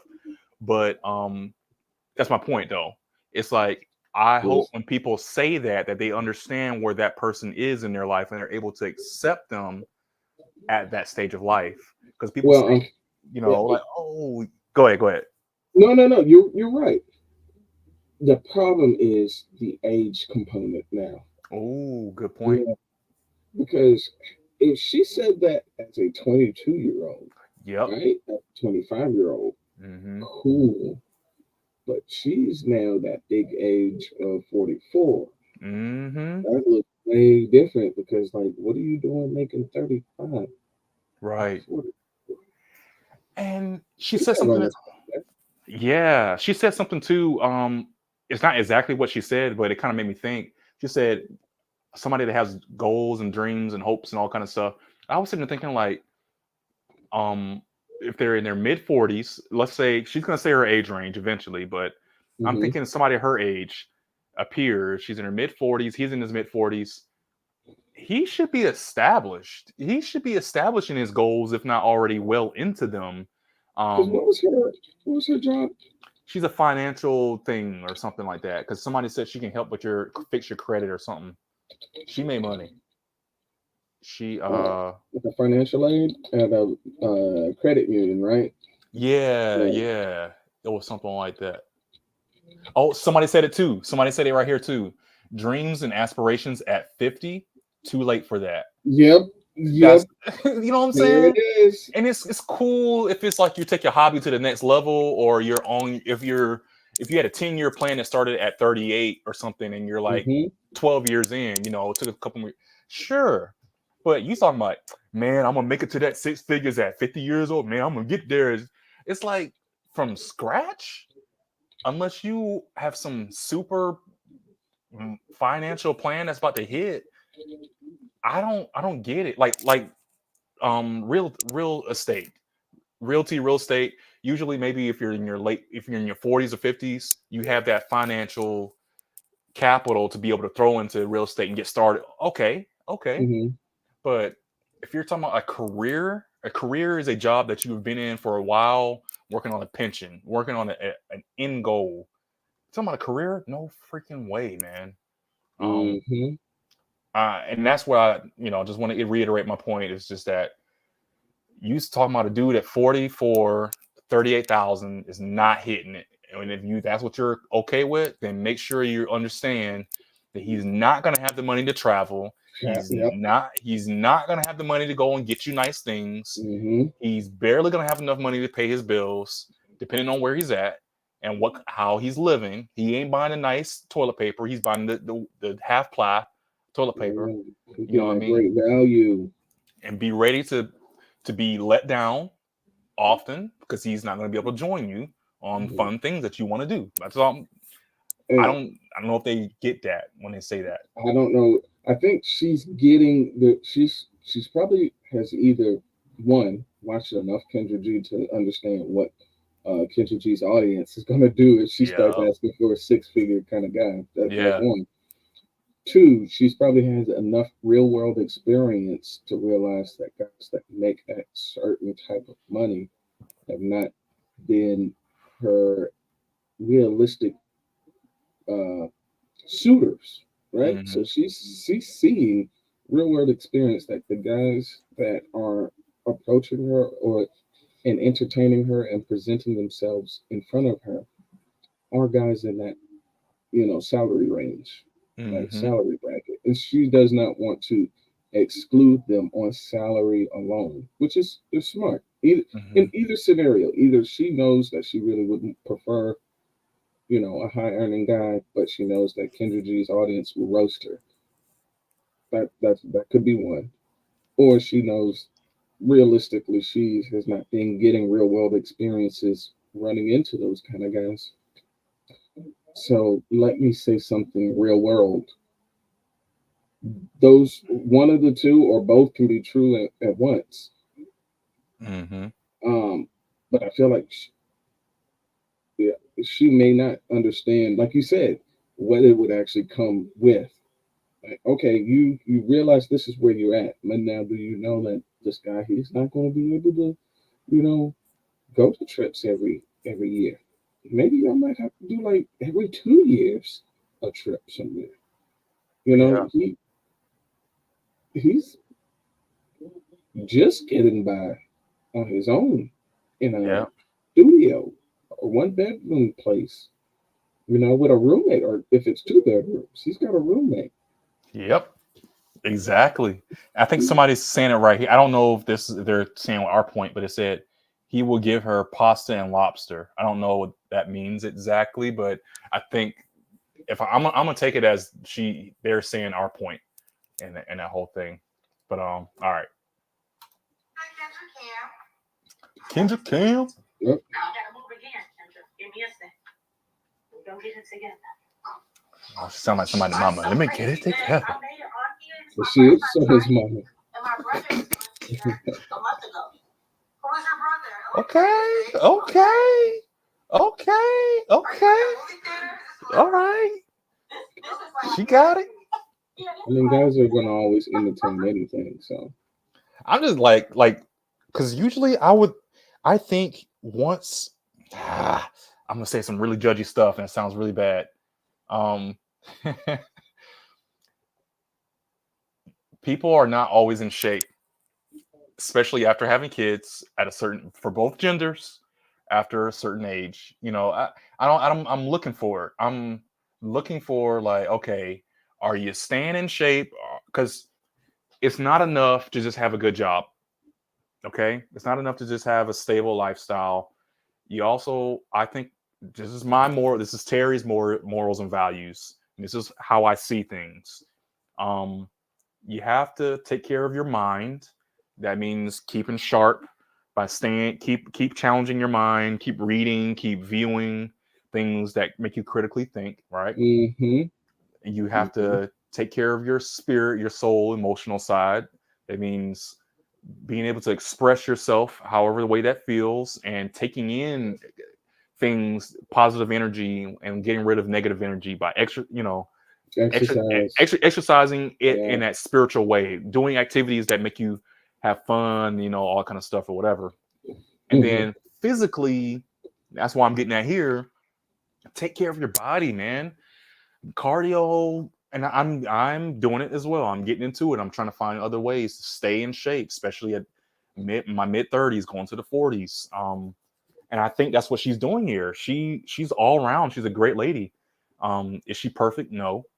But so far, after seeing the body, I'm like, who wouldn't? She seems really nice. I know I'm getting ahead of myself a little bit. We're not done. But she as a normie, she's a good normie, above average. No. So this is what I try to put myself at least in the same standings, right? Mm-hmm. Like I think you said it before. I try to think, okay, what if I was a 44-year-old guy, and I had 2 children myself, and I was coming back into the dating market? Would I see this individual as a viable candidate to pursue? Mm-hmm.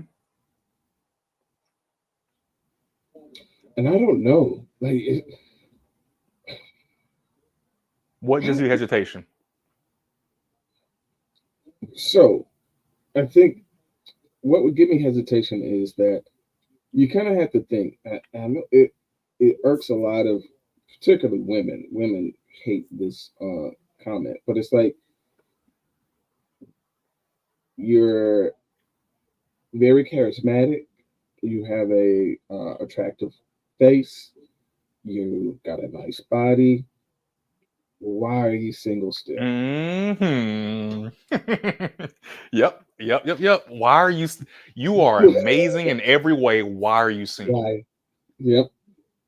And really, the only 2 answers that I can think of off the top of my head right now is you've entertained a lot of bad individuals. So that means you don't make good decisions. Or something is really wrong with you, and I just don't know it yet. That last part, I just don't know it yet. I just don't know it yet. Golly. Yeah. And I don't like either of those answers.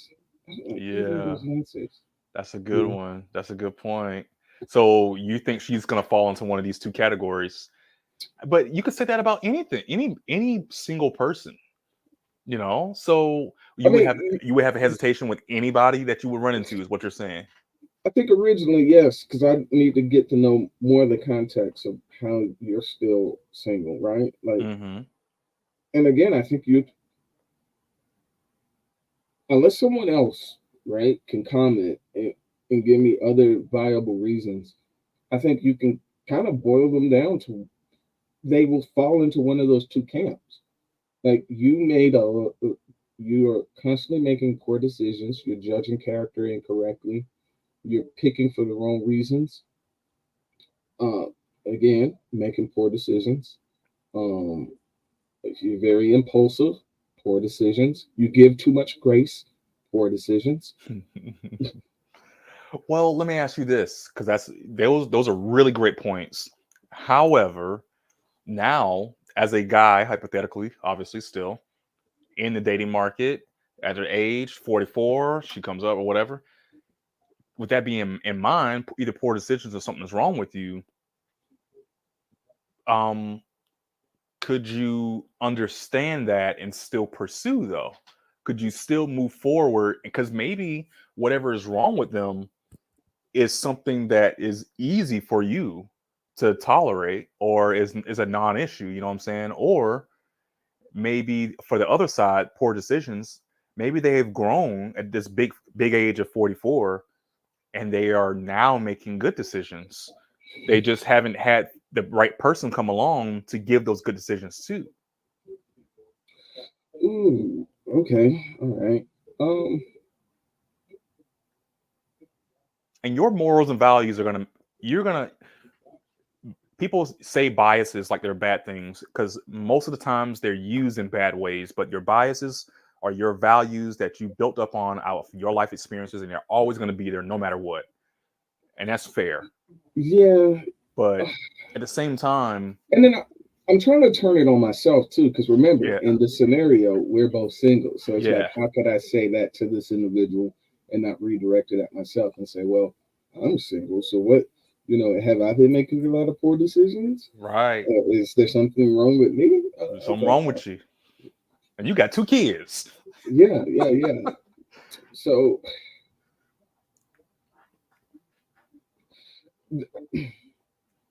again, I think the problem lies in a couple of things. One could be that the dating market doesn't favor her anymore Mm-hmm. more than it would Ooh. favor me, Mm. right? So Mm-hmm. That's a good point. we started off with her being 22 with no kids and me being 22 with no kids. Valued wise, she is through the roof, right? Yeah. And me, 22, no kids.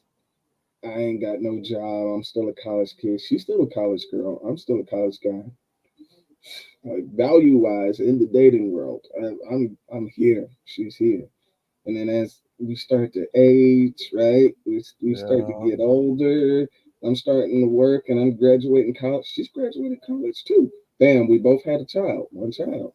Now, if we had probably Oh. met each other at 27, 28, I'm about to say that 29, 28 is a but perfect mid-age for both of you. 30, now it's like, what's going on? The second Yeah. child came. Second child, she dropped, right? Yeah. Second child for me, but I'm still working. I'm still contributing to society, or possibly, let's say we're both. I'm putting us on both equal income financially too. So I'm a financial aid advisor for a bank. She's a financial aid advisor for a bank. I'm making 165 or whatever the median salary for them are. 95K, Mm-hmm. right? So 165. Boy, I'm looking real good. I'm looking really good. I'm hot out in the streets. Mm-hmm. Like, And yeah, that is a great point. Her at 44 and you at 44 are 2 totally different pictures. two different Even things. even with her being in shape, you can be out of shape and she can be in shape, and that still wouldn't equal out. The value, a person's value, Sexually in the open dating market, right? Because a lot of people highly. like to say, "Oh, yeah, I'm not valuable." Who's you to say that I'm not valuable? No, we're not saying that. In the dating market, no, you're not. No, you're not. Yeah, and I think that's the hard part about it, right? Is even if she is really not, you, I feel like you either have to go up in age significantly, where like for her, a 61-year-old guy is gonna look at her like a spring chicken. He's gonna be like, "Yeah, I'm winning. I'm winning out here. I got this young thing on my arm. This young thing." Right, Yeah. right." And he's like, man, she's got so much pep in her step. She brightens up my day. She brightens up my world. I can see that. I can see a 60-year-old guy like really like, boom, let me put this on my arm. Like this is lady. But if you're wanting to take an equally financially stable situation guy who got his own place, maybe he's got 2 kids too, but he's gonna have way more other viable options than her. So with that being said, 2 points I want to make. Number one, so in that scenario, you actually equaled out the cash value of each other because your money. But in reality, that is the one factor that's a double standard in men's favor and in women's disadvantage. Yeah. Because no matter how much money they make, it will never make them look more attractive. Always exceptions, but it will never make them look more attractive. If anything, it makes them more attractive to the wrong guy. Yeah, exactly. And it's always how beautiful, how sexually attractive are you, and calm and peaceful, a peaceful environment for a lasting relationship are you that provides the value that I need. For a man, it can be the sexual attraction and all that kind of stuff too, but we aren't valued for that. We're valued for our resourcefulness and our I would say I still haven't really figured this phenomenon out, but it's something about like a confident, aggressive manliness part of us, like having it figured out. Something about the confidence and having it figured out and it protruding that, I think, is what makes us attractive as well. It makes men attractive. And so there's this idea of that the older you get, the more you have it figured out. And then you add in money, the more money we have, it's like, whoa, not only do you have it figured out, but you got $1 million. It's like, you're so valuable on the dating marketplace. It doesn't matter if you have a little one. I'll take your little one and I'll make it work, baby. You know, whatever. But the ability to cause and do damage, but not damage her. Mm-hmm. Like she got to know, like, you can tear something up. You can defend yourself. You can defend her. You can be a very I'd say even from a physical aspect, a strong enough guy, but not use that towards her. Mm-hmm. Yeah. That's and my second point I want to make. This is a whole rabbit hole by itself, but what you just said again, and kind of in that scenario, what would be best for her is that 61-year-old. She's 44. That's a 17-year difference, and it seems to be only viable because they're matured past 40 and 50.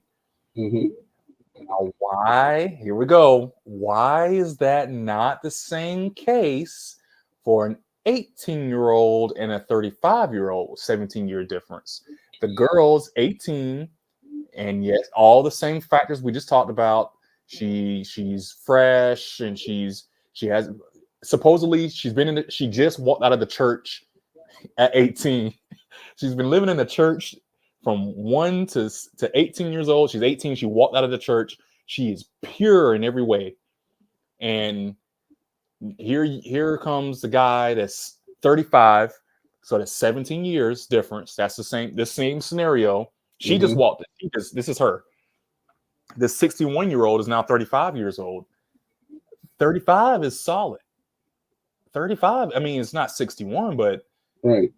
He's solid in his career. He's he's deep into his 20 years of whatever career he's already started on. Maybe he's 10 years in. Let's say he's 10 years in. Mm-hmm. Another 10 years and he can start another one. He's gonna, by the time he hits 45, he's gonna have a legacy built. He's already in it. So why is it such a taboo for 18 to 35-year-old in that scenario when he can bring her on up? She doesn't have to struggle and have 2 babies and be sitting here at 44 trying to find a man that's 61 years old versus the reality of what it is. Yeah, every time I hear it explained from women, I get the sense of a lot of projection is being made, right? Because we've been to high school, right? We know that when the freshman girls came in, they were all interested in the sophomores and the juniors and the seniors. And then as they got older, once they became juniors and seniors, it was the older guys that had graduated or they were in college. Oh, did he have a car? They were never interested in guys normally their own age. It was always a guy that had something more or was older. Was He had, there? like, oh, he's got a job. It's like, yeah, he's 18. Like, we're 15. What are you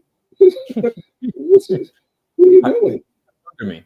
The hypergamy is still there. Yes.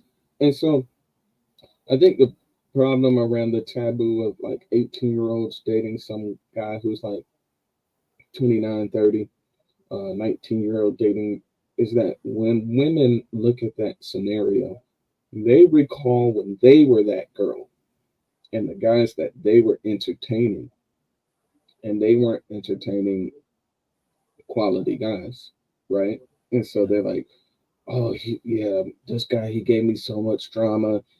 He gave me all the runarounds. He tried to baby trap me. Like, they started projecting all of these bad things that they were doing because they were going for older guys, but older, non-marriage minded guys.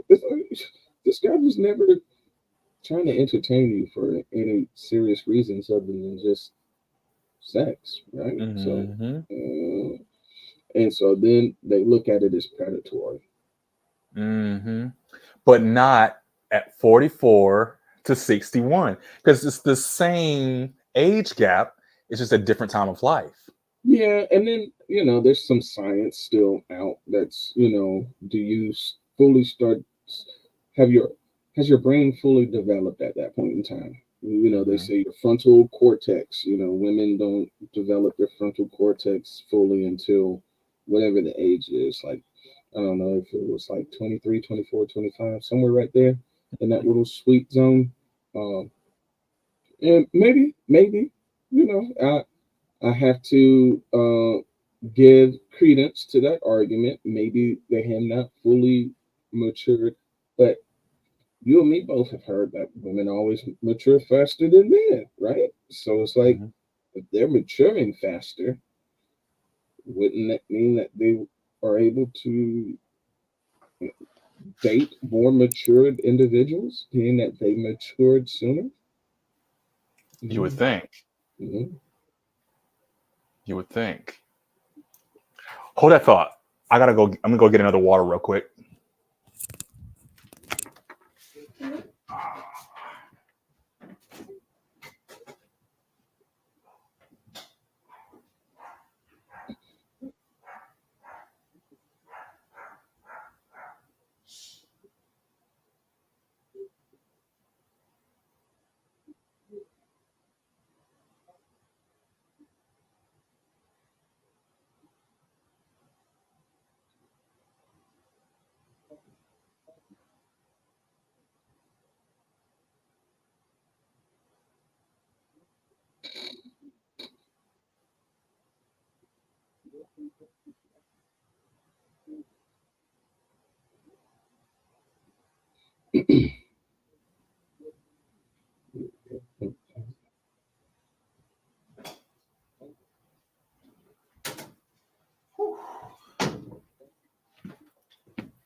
Oh boy. All right, had to get me some more snacks and a water. Okay. All right. This is like bittersweet. Yeah, this is why I'm delivering. I'm delivering. Okay. Who is your brother? George. So Coach Woods. Do you remember Coach Woods? He talked about how he met his wife through your show. My sister-in-law, he showed his daughter, and there the picture of his wife and daughter on there. Yeah.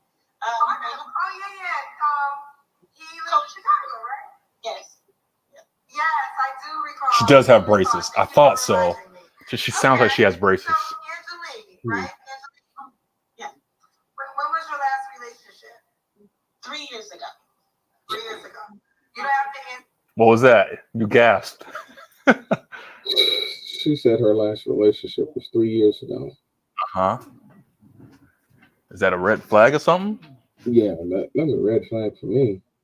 Like, as far as you're talking about, like, for something serious. Because you gotta, this is what I'm thinking, right? Like, at least with someone who you were actually in a committed relationship with, serious relationship with, you had some form of commitment, titles were given, we recognize one another. You know what happens. Right. Now, but you've been single for 3 years. I mean, what were all? Were you dating? Were you just scrolling on the apps? Yeah. Were you just, going through a smorgasbord of, guys? Were you sampling? Wait, what's the story? What's the dealio? Because I mean, I would like to just sign up for that, man. Right. Hold on, I'm just trying to make sure that just kind of setting on my screen a little bit differently here. I think that's another bad question. You said the other bad question was It's the ones you ask next, like when's the last time you were intimate with someone? Right. To me, and I think you can find that out through conversation. Like you can kind of suss it out through them. I mean, like, because you tell me your last relationship was 3 years ago, right? But then the last time you were intimate with someone was 2 weeks ago. Exactly. Exactly. That's my problem with it because there we go. I'm just kind of setting it up a little different. Yeah, my problem with it is that you say it was 3 years ago, but she always asks, when was your last serious relationship? And that's such a bad question because it's like, when's the last time you actually were dating somebody and was in a relationship with them? No, that's not what we care about. What we want to know, if you're going to sit here and ask about when's the last time they had somebody literally tapping them out, you know what I'm saying? That's what we want to know, right? I want to know when's the last time you had a situationship, bruh, right? I need to, like, because you can say, yeah, my last relationship was 10 years ago. What? Yeah. You mean to tell me you ain't entertaining nobody? No one. Yeah. That's the lie. It's a I think it's what it is they call it a lie of omission, right? Yeah. I'm gonna ask you a question and hope that you give me the answer that I'm looking for, even though I'm not asking you. You know what the question is that I'm asking you, but you're just gonna answer just that specific question because you know what it entails if I tell you more. And so it's like, yeah, that's a bad question. What you should say is, hey, when's the last time you were, with someone, right? Like, yeah, I think she could revise. If she revises the question, says, "When was your last relationship or situationship?" Double tap it, right? Yeah. And then say, "When's the last time you were intimate with someone?" If it was within the last week, or if it was within a month, why aren't you taking them? Like, why aren't you with that person? If it's been longer than a month, then okay, or something. I don't know. They need to be revised a little bit because it's easy to beat the question, It basically. is. It is. And again, you're not really answering anything, right? You know. Because anyone who's just hit to the questions or wise enough know that you just really didn't answer anything. Really, okay, you had a your last serious relationship was 3 years ago. Now tell me who's the last guy? What was your last situationship, right? Mm-hmm. Because again, we're people, we're humans, and we are of the male dynamic of humans. Mm-hmm. So um, we want to know that we're getting something of value, and we Mm-hmm. want to know that we're not getting a bad deal and overvaluing something uh, that other people, quite frankly, didn't value. Yeah. Yeah. You Exactly. know, uh, Yeah.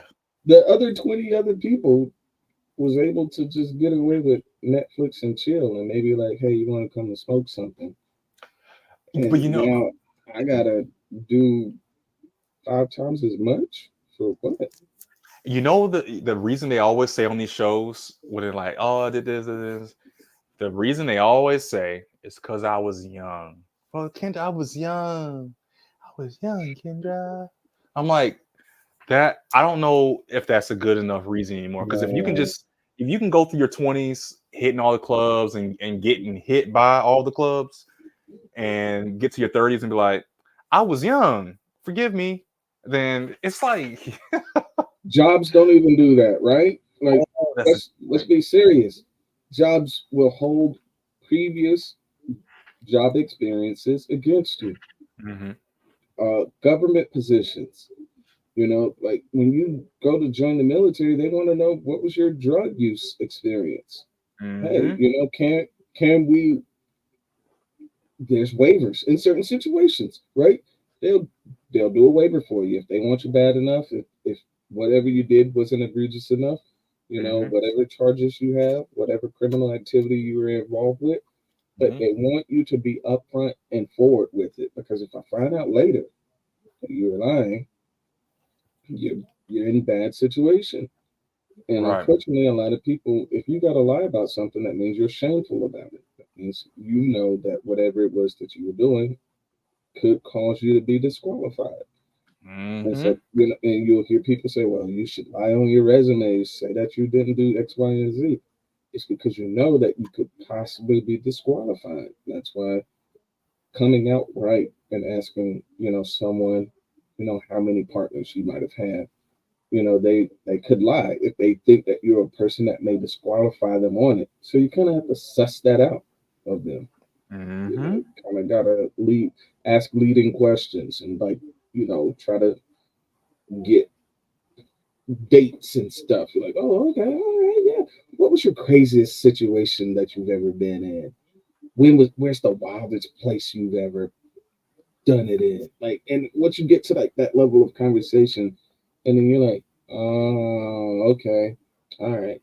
And then she's like, oh yeah, I had a basketball team. I was really drunk. I was so Blacked. young. Yeah, Been blacked. I was just so young. Me and my girl. Like, it's like, whoa, yeah, Yeah. But you're done. see You're the done. problem. See the thing about those. Okay, that's cool. That's cool. We'll accept you. We'll accept you. But like you said before, if we get to the point and you're like, yeah, I did it. I did it in the airplane and I did it, outside, and it was so crazy. It was so wild. And then you're like, oh, cool. So we can get to do that. I'm gonna get all of that. It's like, no, I'm done with all that. I don't want to do that anymore. I just want to be vanilla. Just same position every Wednesday, and that's only on Wednesday, vanilla. And that's it. It was like, bruh, I don't know if this is gonna work, man. I thought I was gonna get all that. Your resume said I was getting this. So you ain't performing the job. The job performance is not meeting what the resume said it was Your gonna resume be. ain't matching up to the job description. Yeah, Bruh, I yeah, hired you because of your resume, and you ain't living up to it. Like, what's up, man? yeah. I found out you was lying on your resume. That's what it is. Line on the resume. Lying on the resume. Yeah, Goodness so they grief. try to disqualify bodies. They try to hide situationships. Like, oh, if it wasn't a serious relationship, he don't count. Mhm. Okay. All right. Oh, they be doing that. Oh, they don't count. That one don't count. That one don't What? count. Yeah, they do count. They all count. They all count.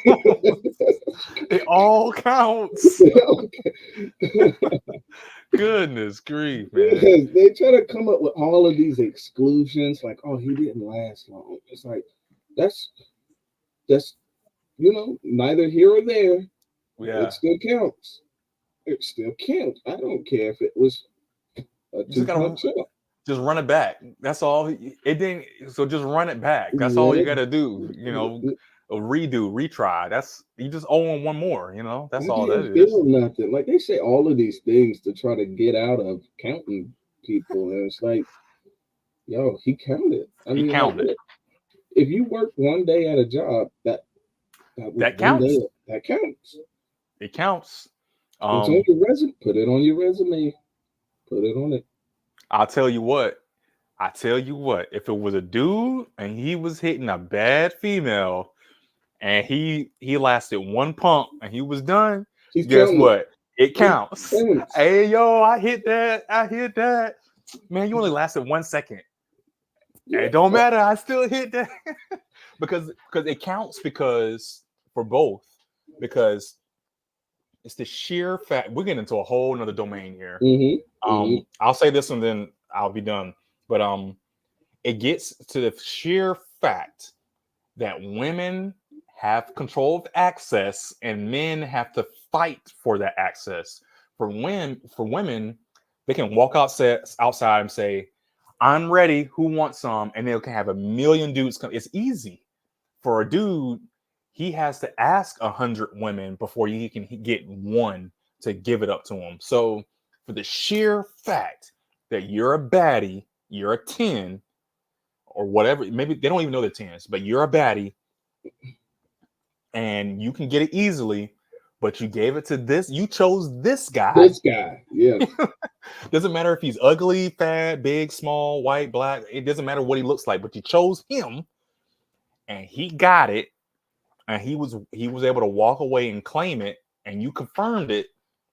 That's all that matters. That's all that matters when it comes to does it count? That's all that matters. That's it. Really. That's it. Now, whether it was good or would you come back or story. That's we can talk about that later. But it counts. Okay, let's see what she's gonna say. I'm gonna ask, when's the last time you was intimate with someone? I don't know. I guess it could be a good thing or a bad thing, but it was 3 years ago. Okay. Are you waiting for a relationship or? Would that be a bad thing? Would 3 years be a bad thing, or would that be a good thing? I believe her. I was so about to say that right now. I don't know why, but I felt like I believed her, and I usually err on the side of caution and just don't believe it. But yeah, she seems like one of those odd circumstances of women that put themselves intentionally in isolation. Right? They isolate themselves in their job. They'll insulate themselves inside their career, and they'll insulate themselves inside of like their children, and then they'll just pop back out after like 2 or 3 years. Like, okay, what's going on, guys? I'm still here, and it's just like, okay, I can see that. I can believe in your circumstance. You probably were just like you put your nose down and just was grinding it out on your career. So when you ask, is it a good thing or a bad thing? Again, she's gonna have to either up the age or come down in, asking power, which she has. I don't know if she knows exactly what 38,000 or 35,000 is going to give her, right? I think she does now. All right. Do you have are you waiting for marriage? No, I'm waiting for a relationship. Yeah. Okay. The situations just don't. I'm not a big fan. So and it's tough out here in the streets. Thank you. I've been definitely holding down my own fort, and then let things fall the way they do. She's been holding down her fort. Mm-hmm. Why would a guy be lucky to be with you? I'm funny and I'm kind. Anyone that knows Aquarius says we are good people, like he said before. I'm a nurturer, and so I'm really into helping to meet people's needs or anticipate their needs. I'm a family-oriented woman. I have a stable home and lifestyle that I provide for me and my children. And so I'm really just looking for someone to add to that, someone to enjoy life with. And because I think that's my outlook and purpose, I'm coming with that energy. I'm coming with the energy to have fun, to laugh, Pause. to make life better. Yeah. Okay. That's what I said earlier. I think she's nice. I think she's nice. My prop. I like her. I feel like we are, as a group of people, right? I think we get so short-sighted on how short life is. We start thinking that, 45, 47, and 50 is middle age. And it's like, do we really actually know what middle age is? Like, the life expectancy for humans is still like in your 70s. Middle age is really 35, 36, right? Yeah. So when you start saying things like finding a life partner to live life with, you've already lived it. Oof. It sounds bad, but it's like, God, you lived it. Look at her face. She's like, I lived it. She's like, are you serious? And Kendra's like, girl, you lived it. Like, okay, human life expectancy. 77 and a half years, It's right? going down. I thought it was 80. It's going down to 77 and a half now. 30, was that 36? 36 would be 72. The country's average, so if you compare all of the countries, it's 82. But in the US, it's 77 and a half. Okay. 77 and a half. That's 38. About 38, 30, 39. 39 to be a modest. Yep. Yeah. And so when you start to really look at the numbers and crunch them, and you're like, all right, you would have to meet your person. She would have to meet her person right now to get the same and stay together. That's there within is the key. Like, that's her person, and they ride out the rest of their time together in this world together. With all of this, for good, for bad, for health, rich or poor, to death do them part. Like, ride that thing out. What? So we're saying 77 and a half. She met her guy tomorrow after this thing. And she's, what is she? She 44 right now? 44. All right. She could potentially get a good 33 and a half years in there. Just if they could make it all the way to 77 and a half years old. Good health, still all in their right mind, all the faculties about themselves. Best case scenario. Best case scenario. That's the best case. But she might want to they could do things. They could go to the club. They got no family together either. Remember this now. They got no blood together. No blood together. That's a good point. So now all the assets is all going in two different directions too. She got a 15 and a 9-year-old. 14, 15, and 9-year-old too. Because He definitely Dang. gonna want stuff to go for his children when he, gets ready to go to the upper room. And The guess upper what? room.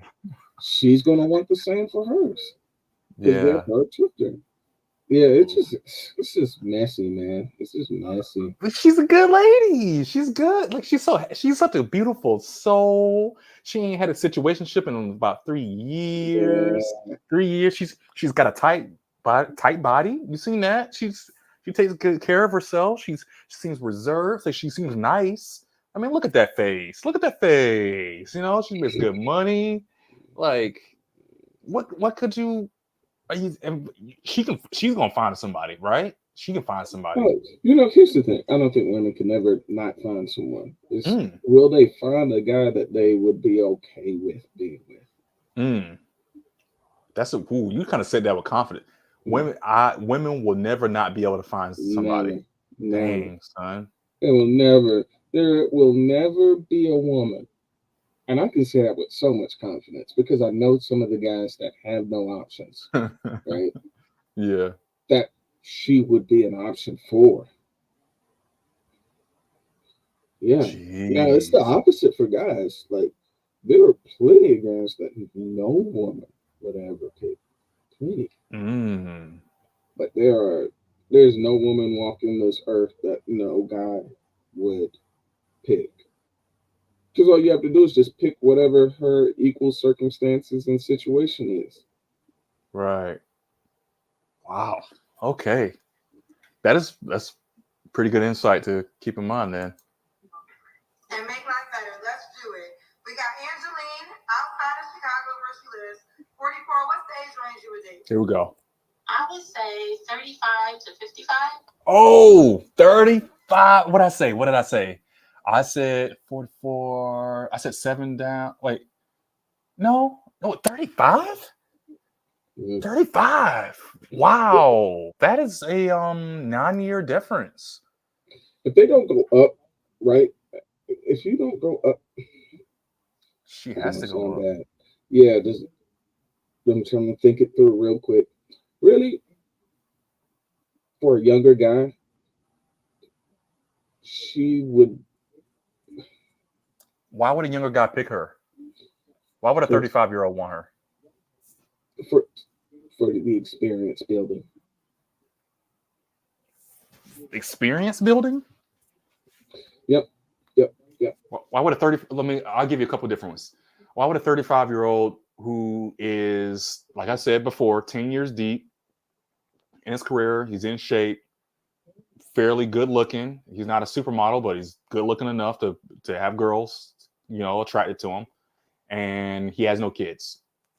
Why would he be with her? He wouldn't.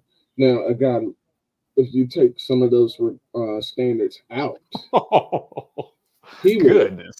And I say he would because it's what's EXP. What is the standards that you would take out? Well, out of that guy I just described, what would you take out so that he could fit her? Salary, and I'd take out looks. Dang, that's like the two things. So what is left? He would. So he's in shape. He's a good person.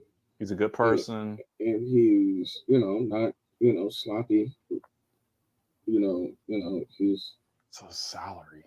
He's an average built young 35-year-old man who he may has a kid or two, and he makes average income 50,000. So you think she's hitting on about what she should expect then? Yeah. Okay. As long as he doesn't want any more children, he knows that children are expensive because he has his own. So he's okay. She's not going to give him more kids. Exactly. She's not giving her more kids. She ain't even going to pop up with another kid. Kind of like some are like, oh yeah, I don't want any kids, and then they pop up with the kid, and he's like, I thought we didn't want any. Right. Yeah, she ain't popping up with. She's aborting it. If she gets pregnant, she's done. It's not, no, sir. Yeah. So, yeah. That guy. Okay. That guy. But so and it doesn't seem like this is her situation, which is good because I think a lot of times the fact that they have so much accessibility to males seeking to want to have sex with them, they Mm-hmm.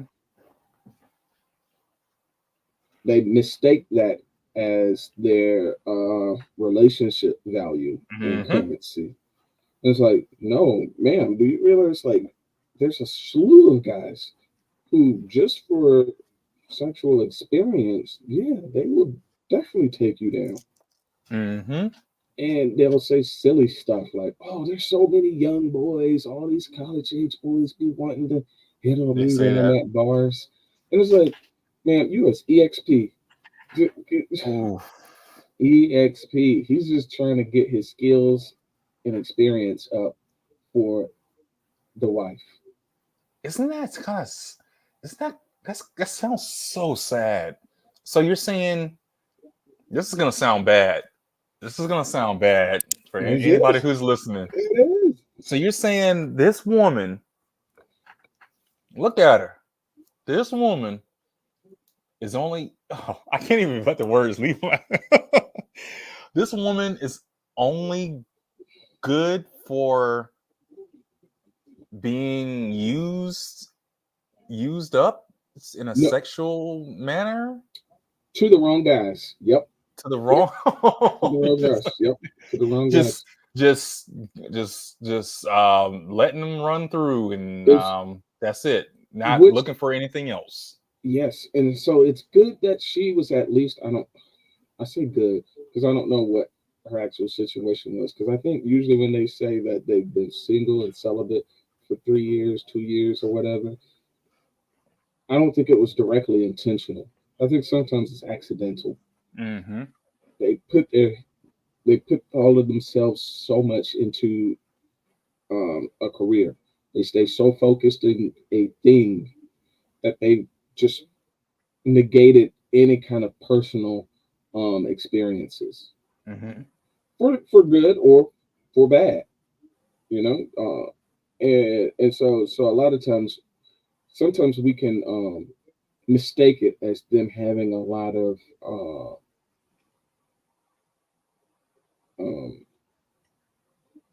awareness or like they took uh, their body and they took being intimate with someone serious enough to not, willfully be throwing it out there. Mm-hmm. But then sometimes they just got too absorbed in something else. Mm. Got too absorbed in something else. Again, I don't know exactly what her situation is, so I'm talking to both sides of the spectrum.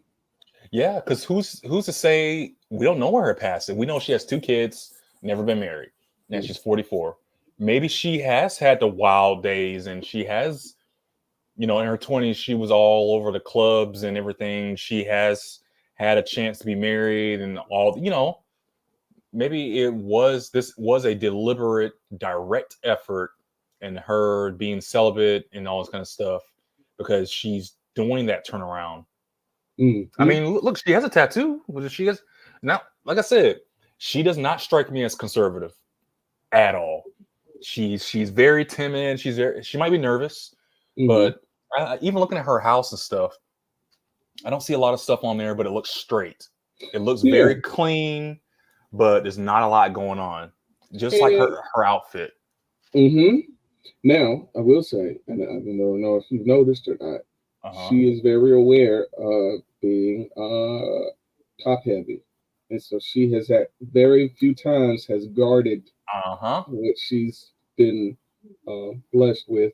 Right. And she, I guess, I don't know if there's comments or something that's going on, Um, if there's anything talking about the girls or the headlights. yeah, they're showing. I saw that first thing. I was like, wow, not only is she is top heavy, but she's wearing thin shirts because you can see everything pretty So clearly. again, she will not have a hard time getting entertained. Right. Okay? But again, if it's the wrong guy, she will get maxed out. They would get the EXP, and then she'd be relinquished back into the wilderness. Somebody else said it too here. Holding down the fort equals toys. When she said that, I was like, that's exactly holding down my own fort over here. And it's like, yep. Nobody has said anything about her chest at all, which is weird because that's the first thing I know. I mean, not like, okay, I'm just looking at it yet. No, but it was like, and I tell my wife that sometimes. It's like, I'm not looking for it, but she's not exactly hiding it either. Yeah, you know what I'm saying? It's just there, especially if you're like, look at Kendra and look at her. Now, if you ask me, Kendra is more flashy, but she's also more covered up. You see what I'm saying? She is less flashy, but I see a lot more things going on provocatively with her, you know? And again, it will, getting that attention could work in her favor. The only problem is, does she have the ability to sift through and source through good candidates and not good candidates? And unfortunately, she may not, right? Because they'll start saying silly stuff like, oh, these young guys are always entertaining me. And I'm like, oh, get out of here. You could be my son's age. And it's like, okay, yeah, we understand. All he's got to do is get you laughing enough, right? That's it. That's all it takes, bro. That's all I thought. Oh, you just make me laugh so much. It's so funny. That's Get it. him to laugh, and we all know the story. It's as old as time. So funny. So funny. And then, oh, I don't know why I did that. Okay. I just don't know. How did I get here? I don't know what came over me. Somebody did put, is she nervous? She keeps covering like she's trying to hide. Hopefully she finds someone. Mm-hmm. She needs a homeless guy. So not marriage. Smiley face with glasses, wink, or whatever is going on. She's a catch, man. She seems sweet. How old is she? Yeah. So I think she's a very interesting analysis we're doing on her, on both of these people so far. Okay, can the guy have kids? Yes, that's fine. Mm-hmm. Okay. I would pack it at 4. I feel like more than 4 is harder to juggle, and preferably 2 or less baby mamas. Okay. 4 with I'm sorry. She knows what's out there. She knows what she's doing, because she said no more than 4. No more than 4 kids with 2 baby mamas. Baby mamas? Yeah. The bar is so low. She knows what's out there. The bar is so low. Okay. Mm. Director of the credit union. Mom of 2 kids, 15 and 9. About the same man. Let's do it. How can the guy reach out to you, boo? Nikki Simone, NIQYSIMONE, and that's on Instagram.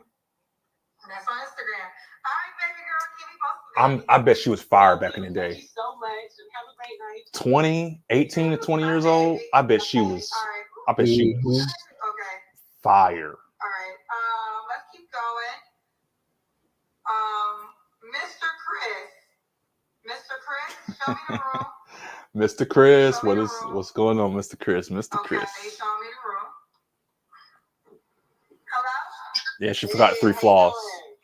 Oh my goodness. You got a tattoo on your forehead? Yes.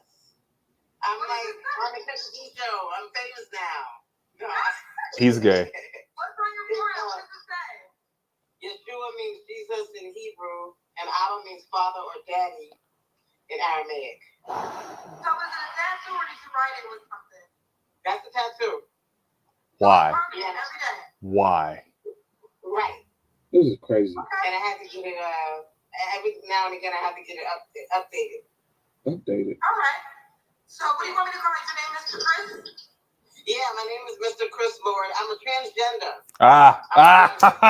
I knew it. So at first I was like, this is a female it was a transgender man. And I was like, nah, maybe because the hair is throwing me off and he's a little big. He's at least gay. That's why I said it was like gay. It's a female. It's a female transgender man. Okay, female turned man. But yeah, I'm not walking into this one. You can tell by the voice. It's trying to be deep, but it's not. Yes, a transgender man. And but you, so to be clarified, you were born a woman. Correct. Okay.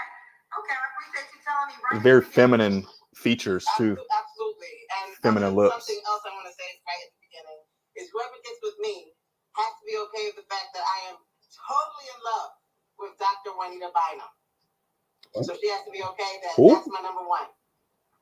If Dr. Juanita Bynum wants me, she may not want me, but hopefully she does. Okay, I think. Yeah, somebody said you can tell it's a woman. She's a pastor or a gospel singer. She's all of that. Yeah, prophetess, gospel singer, preacher, teacher, pastor, leader, prayer warrior, intercessor, all of that. Want me to back it up? No, it's not that funny. funny. You desire a romantic relationship with her? I do. And I know this is really uncustomary for the Christian church. I know it's hard for them to understand, but I'm going through the process. I got the top surgery done. The breasts were removed. The breasts are gone, bro. I'm on the way to getting the bottom surgery done, which is the penis can be added too. I don't want to. Okay. Oh, it's a lot. Can I just say? I just want to say this real quick before we get too deep into what she's about to say. I do find it fascinating. Yes. That a woman wants to become a man because everything we just said about men and how difficult it is, and I'm going to say this for the dating market, not for all the other advantages, because there are some double standards on both sides. Women have a really strong advantages over men and over women. But for just focusing on the dating market alone, we just got finished talking about how much harder it is for a man to get a woman, and then now throw into the whole mix that you're a transgender man. There's not even the natural, all the stuff and everything. It's even more complicated. Your pool is shrunken way down. Transgender man. So, I'm not gonna say is there anything worse, but is there anything more difficult, with more hurdles and obstacles? There you go. Yeah. Having actual physical or mental limitations and disabilities. Yeah. I think that could, if you add all of that and then put the fact that maybe like the individual is wheelchair bound, right? Or the person is not able to engage intimately with the individual. Ooh. Yeah, you've added levels of complexity that you don't wish on anyone. Right. Except them on themselves. Yeah, I mean, yeah, I mean, and again, just in the whole realm of dating value here, it's already difficult. They're definitely dating someone with children, right? Yeah, right. Yep. So anytime you see that scenario, anytime you see that dynamic, just know the person already was in the market and had to come back to the market with children. Most of the time, it's multiple children, and then they will entertain this. They'd entertain this suitor, right? Yeah. Okay. All right. Let's see what Kendra's gonna say. I'm a man on the inside. I've never been a woman. I don't agree with women. You don't agree with women? Meaning I don't agree with their thinking. I can't think the way they think. Okay. You can't think the way a woman thinks. Exactly. Even though I'm in a female body, it's been very difficult to understand women. Mm. Oh, how do I know? How do I know? How do I know? I got proof, Kendra G. I got proof I don't understand women. I ain't been with a woman. I'm a virgin. Hmm? So you want a man? I'm so pissed.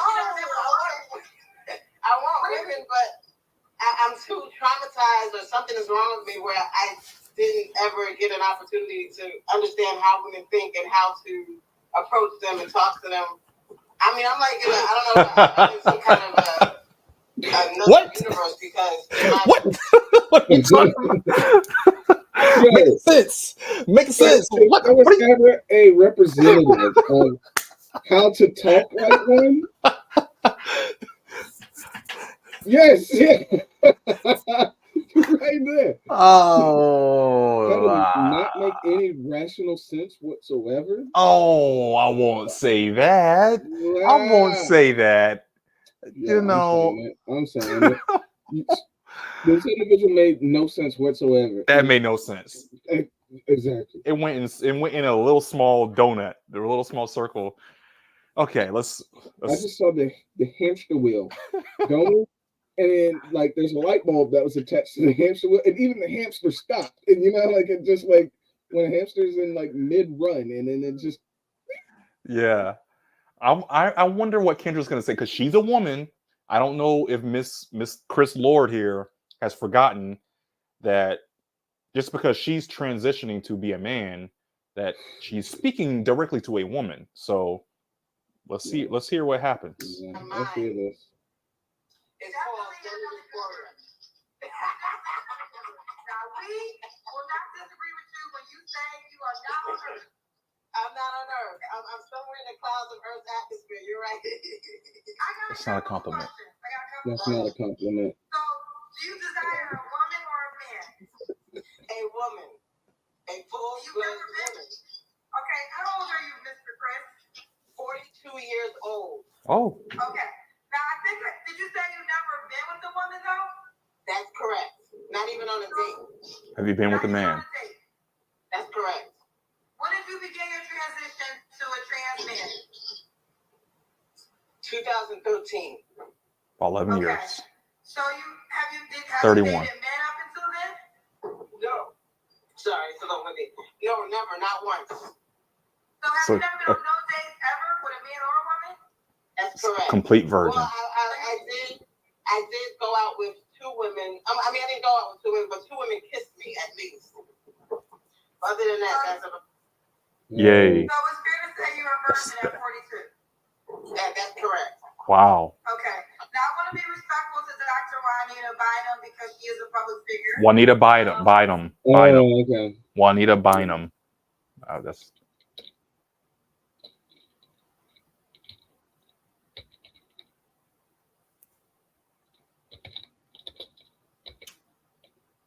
I'll keep playing while you're looking at it. Yep. Yeah. Gospel singer. Okay. She was divorced, I think. Okay. Now this She's 65 years old. What the hell? all right. But you want a woman to know that now, I'm not trying to shoot your dreams down, but being that this is a woman who practices a certain type of belief system when it comes to, the Christianity faith, some people might be offended that you say that you want to date her. Okay. You're right. And I'm sorry that they feel that way. Yeah, so. You don't care. Who cares? What is it about her that makes you want her, like she's the one for you? I don't know. It's like something from the heart. What? That sounds like a woman, bro. That sounds like a woman. What? I don't know. It's just in my heart. That's not rational at all. Look, I ain't trying to be docking. I'm trying my best to be fair. I hope everybody understands. I'm trying my best to be fair and be logical and give everybody a fair even playing ground. When I say something about a woman, I say about a man, man and a woman, all. But she is the one who opened this door about. I can't think like a woman. I don't understand women, but she is. She Talking sounds like a exactly like woman. one. Talking exactly like one. Wow, that is wild. I have never heard. Is this delusion? It is. It's Not delusion to the highest degree. And I'm not talking about. I'm trying to make sure I keep myself out of trouble. I'm not talking about her transgendering, but just her mindset. Yeah, Even just mentality. talking, it sounds delusional. It is. Okay. Man. Yeah. All right. She's a bumblebee. And I'm trying to get one of the hive. Yes. Yes. All right. Mr. Chris Lord, where are you calling from? I'm calling from Brooklyn, New York. Brooklyn. You're 42. You have no children. Brooklyn Zoo. You never had sex. You're a virgin, right? Complete virgin. That's correct. Okay, so no kids. What do you do for a living? I'm doing my own work in law. So I've been suing quite a few different companies, and now I'm going to collect. She's a scammer. She has no job, and she collect. This is a mentally ill person. She has no job, and she's a victim. That's her job, is being a victim. That's what it sounds like. Let me just back it up just a little bit to hear that again. Yeah. I'm doing my own work in law. So I've been suing quite a few different companies, and now I'm going to collect. She sues people. So you what? You're suing people? Yeah, I'm suing people pro se. For money. Are you a lawyer? I plan on becoming one. No. By honorary courtesy pay recital. What? Now, Mr. Chris, you know we all confused as hell. Oh my goodness. She's a victim. She's a professional victim that sues people. I'm so damn confused. So, do you have a job? No. No.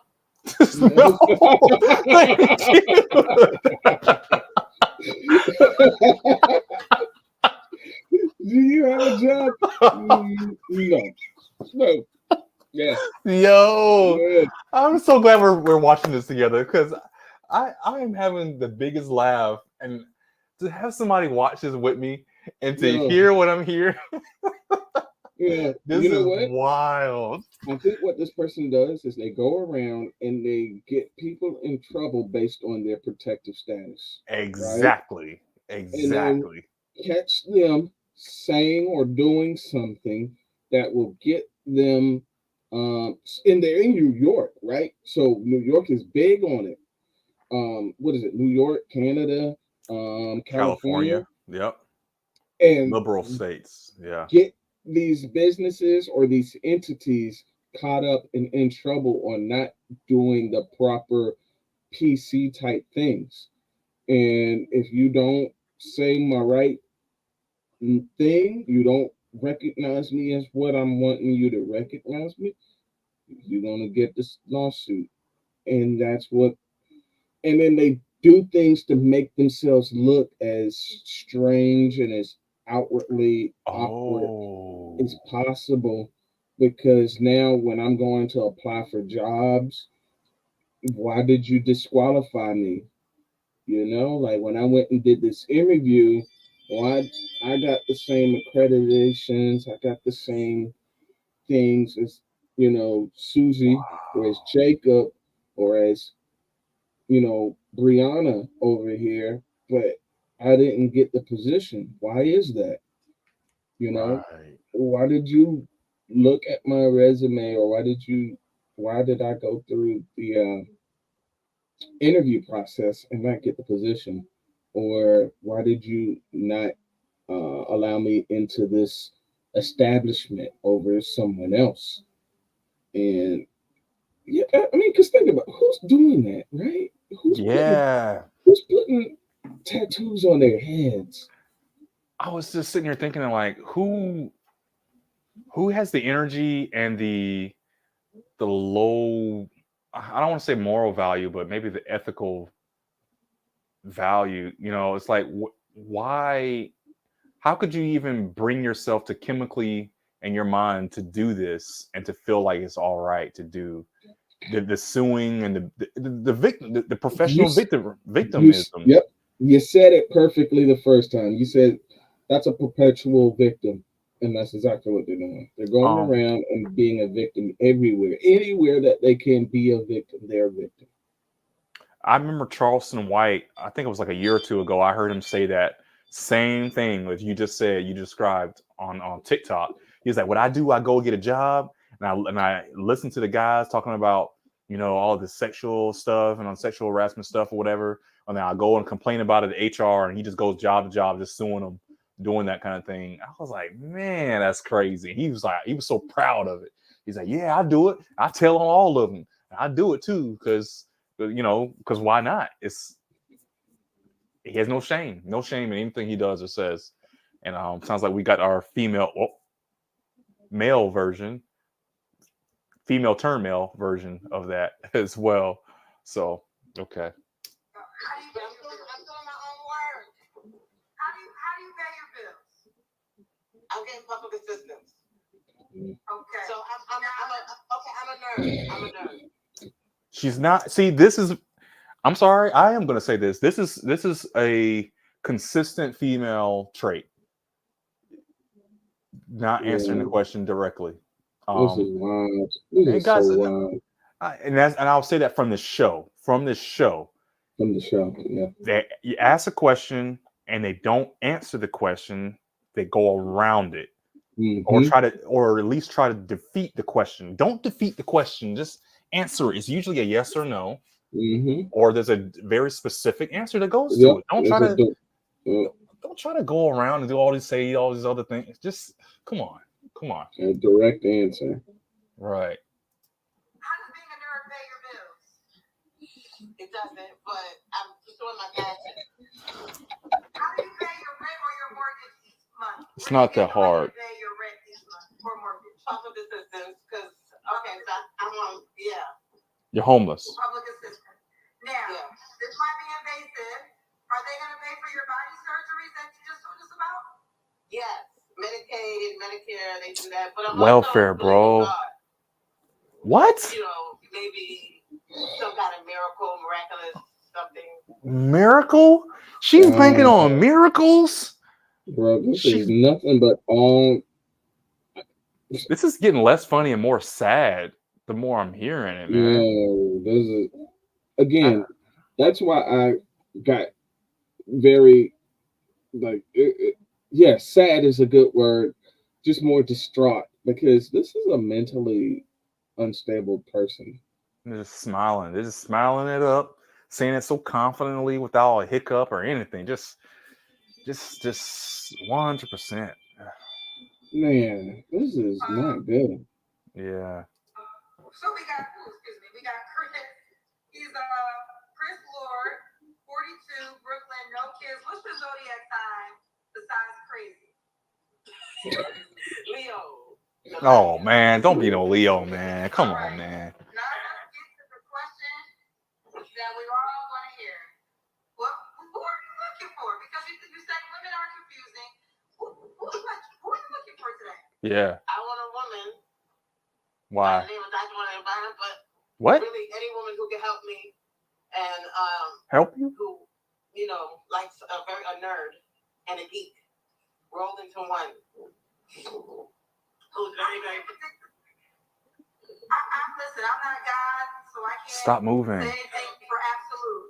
But I don't think you have a real chance for Dr. Juanita Biden. That's okay. Okay. So what's second best for you? What kind of woman you desire?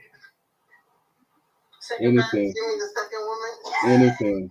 Yeah. Who can tolerate being around you? Anything. Yeah, I wouldn't mind you on that list. Stop moving. Baby, let me tell you something. You got a better pick with Dr. Juanita Biden than you do with Kendra G. Can they see? After lifetime, not in this lifetime. This, I'll become a nun. I would for real. For a child, I would date a whale. Whoa. Damn. Goodness gracious. This person is laughing and doesn't realize that is all offensive things. This entire They all do that. They all laugh when she says stuff like that. I think it's that awkward. You know how like if someone says something and like someone and it's not in someone's favor, sometimes they get like that awkward laugh. Yeah. It's like you do realize like that's not funny or it's not funny. It's you're at the expense of the laugh. Yeah. Yeah, I would not laugh at that. Like that's not. So that because then what you're talking about there now is confrontation, because instead of confronting you about the insult, it's easier to just laugh along and then sulk about it later on or whatever the case. At least now I'm showing you that I'm not gonna keep aggressing the situation and possibly escalating it to be even more, because that's gonna, it could get worse basically. So Yeah, it could. yeah, Now, maybe that's their defense mechanism is to exactly. laugh at it. Yeah, Exactly. and like I'm not going to escalate it, or I'm not going to be combative and try to come up with my own one-liner or a zinger to come at you. Sometimes I can't. Yeah, sometimes to each their own, but I wouldn't be laughing along with it. I just Nah. Yeah, because none of that was A pig, a horse, a whale, a dog. Yes, a pig. I would date a pig before. Like, yikes. That's crazy. You don't hear none of what Kendra's saying to you right now? That's bad. She said, "Nah." Matter of fact, you might have a better chance with Juanita Bynum than you do with me. Woo! Yikes! Yikes! Yeah. Yes, I did. Because I agree. I love popsicles. I love Twizzlers. I love all of that. What? Oh, I'm sorry. Maybe we missed something. Yes, I did. Because I agree. I love popsicles. I love Twizzlers. I love all of that. All right. I'm a candy guy. You're not a guy. Got a better chance. So let's stay focused. Stay focused. All right. So you have a list. Now, Dr. Jared, that's it. Number 2. Oh, okay. Do you have any deal breakers? Deal breakers. Don't be a man. Come on, man. Be serious. Okay, don't be serious. All right. What do the women got to look at? Beautiful and hardworking. Okay. Beautiful and hardworking. What about money? Did she make a ton amount of money? Yeah, I need her to be rich. A lot of you women out there are rich. So we're talking about a freeloader here. Yep. I know. Which is not surprising considering her line of work she already has. Yep. Considering her lifestyle. And any idiot that's willing to date someone who openly says that they go around and sue businesses for frivolous things, right? Like they're trying to get them caught in these traps. Mm-hmm. She wants someone. She's saying she wants someone who has the ability to lose something when she has nothing to lose. She is going to take that person for all that she can, and she's going to use them for anything she can. Yeah. It's pretty bad. It's pretty bad. Oh my goodness. I try to play you are. Come on. I'm ready for one who'll take care of me. Come on, where you at? Sounds like a woman. Why would a man want to find a woman to take care of him? That's not how it works. This person is that's wild. This is so sad. I'm not even enjoying the rest of this interview now. Yeah. Because you realize the thing that they are saying they don't identify as, right? Mm-hmm. is the thing that they're mostly identifying as to me and you right now. Mm-hmm. And the thing they say they don't want, like, oh no, don't be a guy, is the thing that they're wanting to aspire to become. That's funny. That's funny. Yeah. Yeah. You want a sugar mama? Yes. Well, now I know why you've been single for 42 years. Yeah. Good one. Again, nothing to laugh at. Mr. Chris, let's just talk for a second. Oh. Sugar mama, I'm not trying to be offensive, but why would she buy you? You don't even have a penis.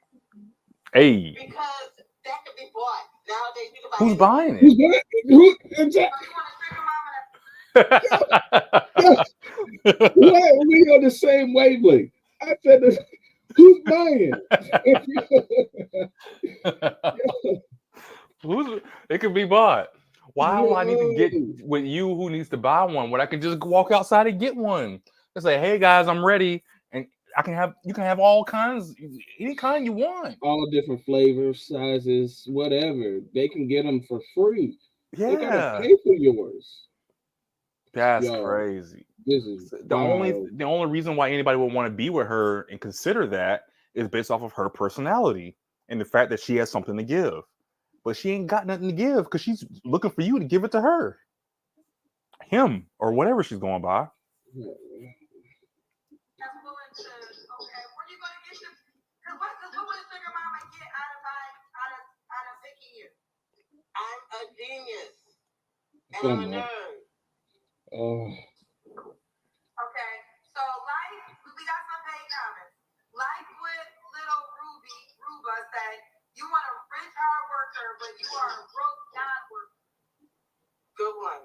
Well, I work my passion, which is not accepted in society, unfortunately. So,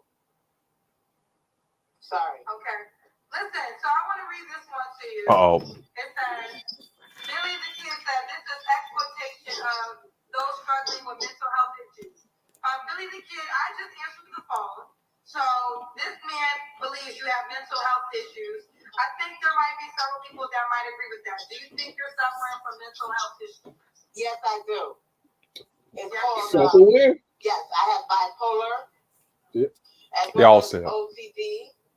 They all as say well that. as ADHD. As well as schizotypal. What? As well as depression. Okay. Only thing I'm not going to agree with. Okay. Well, I would say, do you want to continue on? What do you want me to do? I said, do you want to continue on with this interview? Sure. Yeah, let's do it. Okay.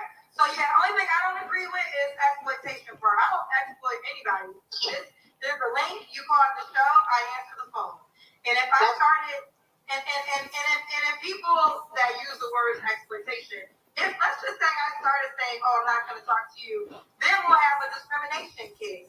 Oh, Kendra's discriminating against certain guests who don't fit what she feels is correct. So I smart lady. Exploitation. What I do agree with is if you get through on the phone line, for the most part, you're going to have a chance. There are people I have hung up on, but for the most part, you're going to have a chance like everybody else. So that's just that.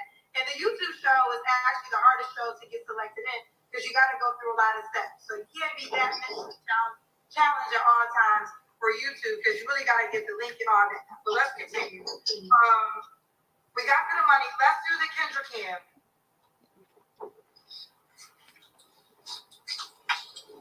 And this person is outside at like what, a train station or a bus stop right now. Like, as you can tell, they're obviously not in a home. Still got the hips. Can't get rid of those. So you never had that relationship your whole time? That's correct. I can see why. Princess Bay said, would you date a trans man? Yeah. Yeah. Get them in that conundrum. Yo, it's wild. Because like when you ask these, like they got like these looks like that's a thing? Why do I want that? Why do I? That's what they look like. They look like. Why would you give me that as an option? You're Ooh. giving people that as an option. Ooh. Ooh. No, and or they'll say silly stuff, right? That'll get them in trouble themselves. They'll say stuff like, "No, I want to date a natural straight man, or I want to date Me a too. natural straight woman." What? Me too. I want a natural straight woman too. Not no trans man. Yo, there's wow, man. Oh boy. Oh my goodness. She got to be a woman. Uh-oh. Uh-oh. The answer is no. You want to date a trans man. Right. I am a trans man. Sorry, I'm a trans man right now. So you want to date another trans man. Right. Would you date a trans woman now? That's the question. So you've never been in a relationship, so you've never been intimate either. Right. Correct. Okay, Courtney B said this. You don't miss. How does Chris not agree with women, but wants to be jobless and taken care of? Yeah. Interesting. Mm. That's how women are? I don't know. I thought women like to work. Yo, this person, yeah, this person's crazy. I don't even want to. This one is awesome. I don't even want to say crazy. This is awesome. Oh, it just kind of got funny all over again. I can't even get it out. I thought women like to.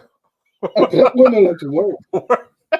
Yeah, that's why I became a man. Cause I ain't want to work. Yeah, that's it. Oh, my sides hurt. Oh man. I thought women wanted to work. I was hearing all about this boss girl trend, and I was like, "Yo, I'm up now. I'm jumping ship. I'm becoming a kept man, and I'm gonna ride this boss girl trend." They flipping. They flipping the roles. I'm like, oh no. Oh no, I can't do that. I gotta get down on the other side. They flipping roles. Oh, flipping genders. Yeah. Oh, they coming up. They come. I gotta go back to being on the other side. Mm-hmm. Oh yeah, man, that was crazy. That was awesome. That was probably the best part in this whole thing. It had my my stomach was flexing. It's like actually a little sore from that. But that was good. Let me I'm just gonna rewind it back just a little bit, about 10 seconds. That's how women are? I don't know. I thought women like to work. They like to they take care of the home and they take care of the office. Well, a lot of women don't like to take care of anything financially when it comes to relationships. So that's not necessarily That's on you. Most women on my show in particular, either they want providers, whether they have their own money or not. So you're the man. Find all these women that like to pay for bills. We're there. That's a good point. Yeah. Well, what I can say is I got my own money coming. I'm just working on it right now. Oh, because you have several lawsuits. Exactly. And when you win your lawsuits, how much money are you gonna have then? Well, 20,000. Starting out, it's gonna take a while. But my first lawsuit, hopefully, if I can win it, will be $5 million. After that, it really depends on the process. Hopefully. Oh, okay, so he's trying to win $5 million lawsuits. Bruh. So what 3 floors you have to work on, Mr. Chris? Poor representation of Brooklyn. She high. Changing my focus. I need to be able to change my focus. I need to be able to clean. I'm not good at cleaning like I should. And I need to be more attentive to my. Wait, I'm sorry. Wait. Did she say cleaning? Yes. Hold on. I need to go back and hear that again. I'm sorry. I hate to keep rewinding. These are flaws, right? These are flaws. Yeah, these are her flaws. I'm not good at cleaning like I should. Cleaning what? And, I need to be more attentive to my surroundings. Okay. And why would a woman be lucky to be with you, Mr. Chris? I can solve a lot of problems. Except being homeless. To figure out anything. I'm a jack of all trades. Just give me a problem and I can figure it out eventually. You still haven't figured out how to get in a relationship. Or a job. A job. You still haven't figured out how to get a place to live. Yo, this is wild. This is one of the wildest ones I've ever seen. I've watched a lot of these, and this is probably this is like top 10 at least, if not top 5. So this is crazy. If no one else could find out, I could find it. Why do you think you've been single for the last 42 years? Because I'm too much of a nerd and a geek. No, it's not. I got too high up in Earth's atmosphere, like we talked about. I just stayed in my head. I just went deep into the recesses of my id, ego, and super ego. And I just didn't come out until now. I'm just waking up. Hello, world. The fuck? Are you just waking up? So where I feel like you go to college, you go to high school? Matrix. Come on. Okay, we're almost done. No. And Matrix. Trick and treat. No. Trick and treat. Trick and treat. Matrix and Matrix. No. Okay. Stop. There's a couple That's people me that showing up in the head. Very so heavy. listen. Wow. There are some cousins, but please Wow. Richardson that she says work on your mental health and stability before a relationship. Yep. I think that's a common assessment. A lot of people do feel as though, and I think I can even be included, that you probably should see a therapist. Have you ever seen a therapist? Yeah, I'm seeing one now. And what is your therapist saying? Keep working on it. He's asking the same questions you're asking. Very logical questions. And do you have logical answers? Not always, but I'm working on it. You're working on it. Okay. Lordy. Well, I will say I appreciate your transparency. I don't like to be a dream killer, but I like to be a reality sharer. Not a dream killer, but a reality sharer. I think this will be the closest you'll get to Juanita Bynum. Wow. I drew her out for you. This is gonna be the closest. Are you kissing the paper? Yeah. Bruh. Wow.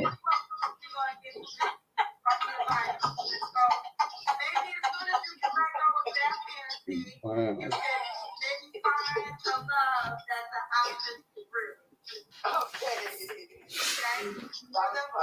Oof. Chris Lord on Facebook. Chris Lord on Facebook. Chris Lord on Facebook. This is tough. This was a tough one. The tattoo doesn't come off. Someone, Dr. P said, tell Chris to rub that tattoo off real quick. All the cousins don't believe it's a real tattoo. I don't believe it's a real tattoo either. It came off. No, it didn't. Oh, I thought it's a reflection. Okay. I'm gonna pray for you. Okay. Wow. Okay, thank you, darling. Bye, baby. Bye, baby. There were a lot of comments. I wasn't able to get to all of them. Billy the Kid did say, Kendra, you made a valid point about discrimination. I saw that one too. You didn't allow those with mental health issues on the show. That would have been a problem. Ask if he is taking all his meds. No, that's not necessary. I hear you. Let me tell you something, you guys. I sit here and I had this conversation with my best friend yesterday. Y'all, I get energy in all ways, and there's no way to please everyone. So I don't try to please everyone. I just be myself, and if you rock with it, you do. If you don't, you don't. But I sit here and I know that no matter how I do it, if I only have a certain type of person on the show, then it's like, oh, Kendra doesn't allow people who don't fit what she considers to be right. You trying to keep going, or you want to? Anybody who calls naturally, oh, Kendra's taking down the Black community. It's never gonna win, right? So I have to just stay true to myself and stay true to myself. Yeah, I guess we're good at that one. We're good at that one. Pause right here. Yeah. Okay. I mean, that's right at halfway. So probably a little bit less than halfway, but I mean, she's kind of going on a rant right now. But man, wow, this was a pretty intense one, man. To start off with, yeah.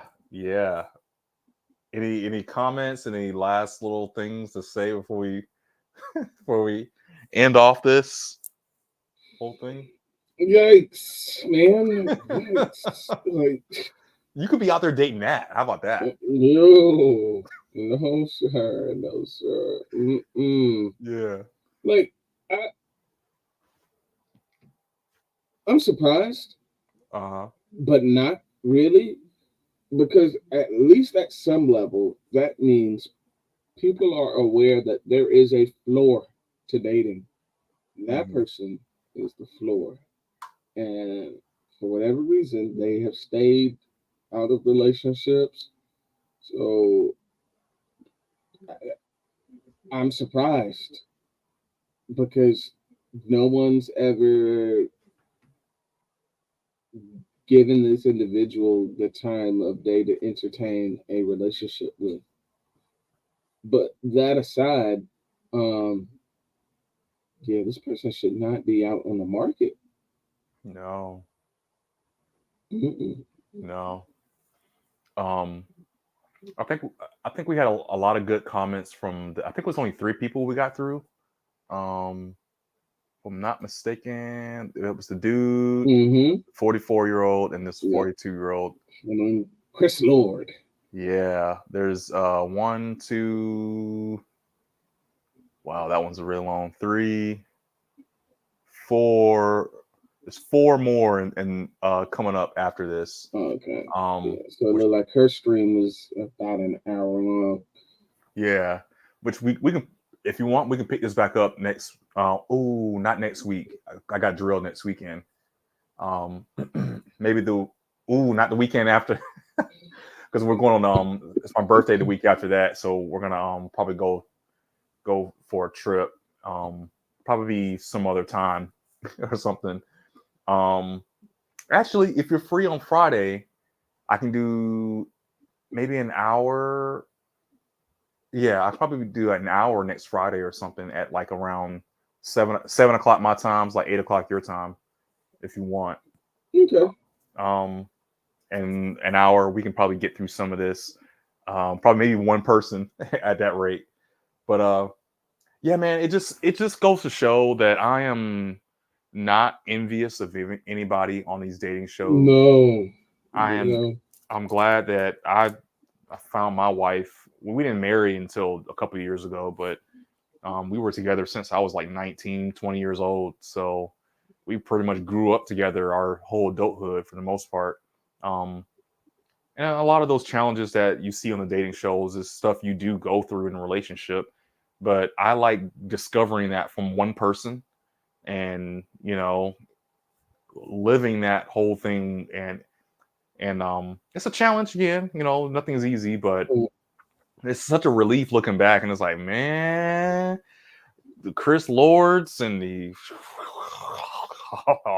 that's crazy. And it's only gotten worse. So that was what, like I said, over a decade ago. So that we got together. So technology and culture has changed a lot since then. So, yeah, these guys got it rough. All the normies got it a little rough. I don't really see anyone out that I'm like, man, if I could get a do-over, like if I could just swap. Nope. Really, I think the only people they got a different set of problems. Like they come with their own set of landmines to be aware of. But if you are a very well financially set guy, like wealthy, like those would be guys that other guys would definitely want to swap places with, because we understand what monetary money can afford you. Yeah. But it also, like with women that are in poor circumstances and situations, you end up attracting a lot of unqualified and unsavory people to you with those resources as a guy too. Mm-hmm. So a lot of women that just like Chris Lords, you're gonna get a lot of them only nicely packaged. That you're gonna get them Yeah. that want you to pay for everything and they want to milk you dry and then or they want to exit the situation with things in hand. Mm-hmm. And those things are gonna be your assets. They're gonna get the child, they're gonna, get a ring and get half your stuff and skate Mm-hmm. because they know you're worth millions or they know you're worth high hundreds of thousands. Yeah, you look like a sweet lick. Mm. And so, but yeah, I think if there's anybody that I would say that, man, they got it way better than me, I'd probably switch if I kind of thought about it. That would probably be the most I would entertain that idea. But really, I don't see anyone else that's got something that I'm just like, man, I wish I could do it like that. Not with what Right. I'm seeing out here in this street. Mm, Right. Yeah, man. So, okay, well, with that being said, another great stream. I I was sitting here thinking, this is on my I Am Cartoon stream. I probably need to get it. I need to get my others account set up. I do rough reviews where I did a lot of reviews on movies and TV shows and stuff. That would be a great channel for this to live on, actually. So okay. maybe once I get it all set up, I'll get everything switched over to rough reviews. But for now, Terry, this is me. I am cartoons. I do my cartoon thing. I was streaming a little bit earlier. You saw me working on Philandroids. That's my next episode coming out, episode 2. Still working on some other things as well. And got my cousin Freddie here. I saw Killer Frost 803, but is it something else instead, or are you still closet anime? Yeah. Yep. Okay. Yep. Get Closet it right. anime. You're over there doing how do you describe it? Just mostly like shorts, anime shorts, just trying to bring attention to anime that people may not be currently watching, or people that are interested in uh, different anime and want to see kind of like the art styles, fighting styles. See if, oh, okay, I might want to watch that. Oh, that looks interesting. I didn't know that had an anime adaptation out yet. So, Right. Okay. Well, good. Awesome. Well, thanks, guys. Thanks for showing up. And we'll see you again on the next stream. Stay tuned.